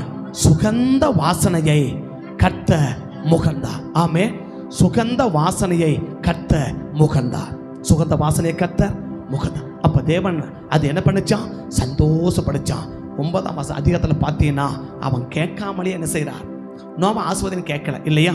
ஆதியாகமம் 9:1 எப்படி ஆரம்பிக்குது? ஆதியாகமம் 9:1 எப்படி ஆரம்பிக்குது?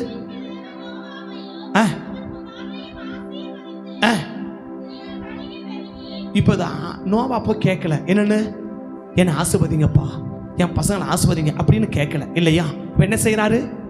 ஆண்டவரே வந்து இந்த குடும்பத்தை என்ன செய்ய விரும்புகிறா? ஆசீர்வதிக்கிறார். ஏன்னா இந்த குடும்பம் செய்த ஒரு செயல் என்னை சந்தோஷப்படுத்துச்சு. அப்ப என்ன செயலை சந்தோஷப்படுத்தும்? ஆண்டவருக்காக அர்ப்பணிக்கிற ஒரு அர்ப்பணிப்பு ஆண்டவரை சந்தோஷப்படுத்தும். ஆண்டவருக்காக அர்ப்பணிக்கிற ஒரு அர்ப்பணிப்பு ஆண்டவரை சந்தோஷப்படுத்தும் இல்லையா? எது சந்தோஷப்படுத்தும்? எது சந்தோஷப்படுத்தும்? சர்வாக தகன பலி. மற்றது எல்லாம் சுகந்த வாசனை முகதான சொல்லாது. எது? மற்ற எல்லா பலிகளையும் சுகந்த வாசனையாக முகதான சொல்லாது. சர்வாக தகன பலியை மட்டும்தான் என்ன சொல்லும்? சுகந்த வாசனையாக முகதான சொல்லும் இல்லையா? இந்த சர்வாக தகன பலிக்கு 2 வார்த்தை உண்டு. ஒன்று சாக்ரிஃபைஸ், தியாகம் இல்லையா? ஒன்று தியாகம், 2வது அர்ப்பணிப்பு. இது 2ம் ஆண்டவரை சந்தோஷப்படுத்தும். தியாகம்னா எந்த ஒரு பிரதிபலனுமே எதிர்பார்க்காம நம்ம செய்யற ஒண்ணு. எந்த ஒரு இப்போ நேற்று கூட எல்லாம் சொன்னாங்க இல்லையா? சுதந்திர போராட்ட தியாகிகள் அப்படின்னாங்க இல்லையா? சுதந்திர போராட்ட தியாகிகள். ஏன் தியாகிகள்? இந்த இந்தியாவுக்கு சுதந்திரம் வாங்கி கொடுத்தா எனக்கு என்ன கிடைக்கும் அப்படின்னு பார்க்கல இல்லையா? தான் உயிரே போனாலும் மற்ற ஜனங்கள் எப்படி இருக்கணும்? சுதந்திரமாக இருக்கணும், ஆசீர்வாதமாக இருக்கணும், நல்லா இருக்கணும்னு சொல்லிட்டு தான் உயிரை பணைய வச்சு மற்றவங்க நன்மைக்காக மாத்திரமே பிரயாசப்பட்டவன் தான் தியாகி. அந்த ஒரு தியாக லிஸ்டாக தான் தேவன் எதை கொண்டு வரான்னா இந்த ஆபரகமன் பலியை கொண்டு வரா. என்ன பலி? சர்வாங்க தகன பலி. அது என்ன அடையாளம்? தியாகத்தின் அடையாளம், தியாகத்தினுடைய அடையாளம். அந்த தியாகம் பிரதிபலன், எந்த ஒரு பிரதிபலனையுமே எதிர்பார்க்காம நம்ம செஞ்சது என்ன? ஆண்டவர்கிட்ட எந்த ஒரு பிரதிபலனை எதிர்பார்க்கல. நான் செஞ்சது என்ன? தேவ ஜனங்க கிட்ட எந்த ஒரு பிரதிபலனை எதிர்பார்க்கல. நான் செஞ்சது என்ன? நான் செஞ்சது என்ன? நான் செஞ்சது என்ன? எந்த ஒரு பிரதிபலனை என்ன செய்யல. நான் எதிர்பார்க்கல. எந்த ஒரு பிரதிபலனுமே நான் எதிர்பார்க்கல. நாம செஞ்சது என்ன? அப்படிப்பட்ட எந்த ஒரு பிரதிபலனும் எதிர்பார்க்காத அளவுக்கு நாம் செயல்பட்டா அந்த செயல் தேவனை சந்தோஷப்படுத்தும். எந்த ஒரு பிரதிபலனையுமே எதிர்பார்க்காத ஒரு ஆள் கூட செய்கிறோம், எதிர்பார்க்காத ஆண்டவர் கூட செய்கிறோம், எதிர்பார்க்காத எந்த ஒரு பிரதிபலனுமே இல்லாம நம்ம செயல்படுற பத்தியா அந்த செயல்பாடு ஆண்டவரை சந்தோஷப்படுத்தும். அந்த சந்தோஷம் தான் ஆபிரகாமை கேட்காமலேயே ஆசீர்வதிக்க வச்சது. 3 கருத்தை சொன்னேன். 1 ஜெயம் கொண்டவன். எதுல? சோதனை. எப்படிப்பட்ட சோதனை? ஆரம்பத்தில் இருந்த அதே போல இன்னைக்கு இருக்கிறியா? நம்பர் 2 ஆண்டவரை கவர்ந்து கொண்டவன். என்ன கவர்ந்து கொண்டவர்? எந்த செய்கை கவர்ந்து கொண்டோம்? உங்களுக்காக எதை வேணாலும் நான் செய்வேன். இப்படி ஒரு மனுஷன் உங்க கிட்ட சொன்ன எப்படி இருப்பீங்க? இப்படி ஒரு ஆள் உங்க கிட்ட சொன்ன எப்படி இருப்பீங்க? பா பரவாயில்லப்பா இல்லையா? உங்களுக்காக உங்களுக்காக எதை வேணாலும் செய்வீங்க அப்படின்னு ஒரு நபர் நம்மகிட்ட ஒன்று சொன்னா எந்த அளவுக்கு நம்ம சந்தோஷப்படுமோ அதை போல தான் பரலோகம் நமக்கு ஆண்டவருக்காக, உங்களுக்காக ஆண்டவரே நான் எதை வேணாலும் செய்வேன், அந்த வார்த்தை பரலோகத்தை சந்தோஷப்படுத்தும். அந்த செயல் பரலோகத்தை கவர்ந்து கொள்ளும். மூணாவது, ஆண்டவருக்காக எந்த ஒரு பிரதிபலனையுமே எதிர்பார்க்காம நான் செய்யறேன். பத்தியா, இந்த பிள்ளை போய் வெட்டினா என்ன கிடைக்கும்? இந்த பிள்ளை போய் நான் ஆண்டவருக்கு வெட்டினா என்ன கிடைக்கும்? கேட்கல. நீங்க சொல்றீங்க, நான் செய்யறேன். எந்த பிரதிபலனை எதிர்பார்த்து இந்த ஈசாக்க நான் பலிபீடத்தை கொண்டு போகல. எந்த பிரதிபலனை எதிர்பார்த்து ஒன்ன நான் செய்யல. எந்த ஒரு எதிர்பார்ப்புமே இல்லாம இதை நான் செய்யறேன்னு சொல்லி தேவ சமத்தை அர்ப்பணிச்சதுனால இந்த 3 காரியம் பரலோக தேவனை சந்தோஷப்படுத்தது. அது நிமித்தமா ஆண்டவர் ஆபிரகாமை கேட்காமலேயே கர்த்தர் ஆஸ்வதிக்கிறார். ஆபிரகாமை ஆஸ்வதிச்சது போல இன்னைக்கு நம்மையும் ஆஸ்வதிக்கணும். கேட்டால ஒரு கேள்வி, ஆண்டவரே என்னன்னு சிநேகிதனை ஆசீர்வதிக்கிறீங்க, பிள்ளையை ஆஸ்வதிக்கலையே. இப்ப ஆண்டவர் நம்மளை கேட்கிறாரு, சிநேகிதன் இருக்கிறத போல பிள்ளை நீ இருப்பியா? சிநேகிதன் ஆபிரகாம், எஸ் உண்மை. என் சிநேகிதன் என் கூட இருக்கிறத போல பிள்ளை நீ என் கூட இருப்பியா? சிநேகிதன் ஆரம்பத்துல எப்படி இருந்தானோ அதே போல இன்னைக்கு இருக்கிறான். ஆரம்பத்தில் நான் சொன்ன என்ன செய்வானோ அதை என்னைக்கு செய்யறான். சிநேகிதன் என்னை கவர்ந்துட்டான். எனக்காக எதையும் செய்வதற்கு ரெடியா நிற்கிறான். உன்னால முடியுமா? நீ என் பிள்ளைதான். உனக்கு நான் உயிரை கொடுத்தேன். உனக்காக நான் உயிரையே கொடுத்தேன். எனக்கு நீ என்ன கொடுத்த? உனக்காக நான் உயிரையே கொடுத்தேன். நீ ஐஸ்வர்யம் ஆகும்படி நான் தரித்திரரான. எனக்காக நீ கொடுத்தது என்ன? ஞாயிற்றுக்கிழமை 3 மணி நேரம், எவரி சண்டே 3 hours. உனக்கு நான் உயிரை கொடுத்தேன். எனக்கு அட்லீஸ்ட் 3 மணி நேரத்தை கூட உன்னால என்ன செய்ய முடியல, ஒதுக்க முடியலையே. நான் உனக்கு உயிரையே கொடுத்தேன். நீ எனக்கு 3 மணி, எனக்காக இல்ல, உன் ஆசீர்வாதத்துக்காக தான் என் சமூகத்துல 3 மணி நேரம் கூட உன்னால கொடுக்க முடியல. நீதான் எனக்காக எதை வேணாலும் செய்யறாளா? நீதான் எனக்காக எதை வேணாலும் செய்வேன் அவரா? உன சொல்றாரு, உங்ககிட்ட நான் எந்த பிரதிபலனை எதிர்பார்க்கல, நான் உனக்கு செஞ்சேன். நீ எனக்கு செஞ்சது என்ன? எந்த ஒரு பிரதிபலனை என்கிட்ட எதிர்பார்க்காம எனக்காக நீ செஞ்சது என்ன இருக்கா? கண்களை மூடுவோம். உமக்காகத்தான் வாழ்கிறேன், உம்மைத்தான் நேசிக்கிறேன் ஐயா. உமக்காகத்தான் வாழ்கிறேன், உம்மைத்தான் நேசிக்கிறேன். பலியாகி என்னை மீட்டீரே, ஜீவ பலியாகி என்னை மீட்டீரே. பரலோகம் திறந்தீரையா, பரலோகம் திறந்தீரையா. கர்த்தருடைய சமூகத்தில் வந்திருக்கிறோம். நாம் கேட்காமலேயே நம்மை ஆசீர்வதிக்க தேவன் ஆயத்தமா இருக்கிறார். ஆனா தோத்து போன ஒரு வாழ்க்கை அல்ல, ஜெயம் பெற்ற ஒரு வாழ்க்கை. ஆண்டவருக்காக எதையும் செய்வேன். எதை செய்ய சொன்னாலும் ஆண்டவருக்காக நான் செய்வேன். ஒரு மனுஷனுக்கு இல்ல, ஒரு மனுஷனுக்கு இல்ல, ஆண்டவருக்காக எதையும் நான் செய்வேன். முடியுமா? எதையும். அவர் பாப்பா, நான் கொடுத்ததுல இருந்தே எனக்கு தரமாட்டிருக்காங்கப்பா. இவங்க தான் எனக்காக எதையும் செய்யறவங்களா? நான் அவங்கள ஆசீர்வதிக்கிறேன். ஏன் நான் கொடுத்த ஆசீர்வாதத்திலிருந்து எனக்கு கொடுக்கறதுக்கு ரொம்ப யோசிக்கிறாங்க. நான் கொடுக்கிறேன், நான் கொடுத்ததுல இருந்து எனக்கு கொடுக்க ரொம்ப யோசிக்கிறாங்க. என்னிடத்துல வாங்குவதற்கு இருக்கிற ஆர்வம் எனக்கு கொடுக்கறதுக்கு இல்லை. கொடுக்கறதே நான் தான். என் கையிலிருந்து வாங்கி எனக்கே கொடுக்கறதுக்கு ரொம்ப கஷ்டப்படுறாங்க.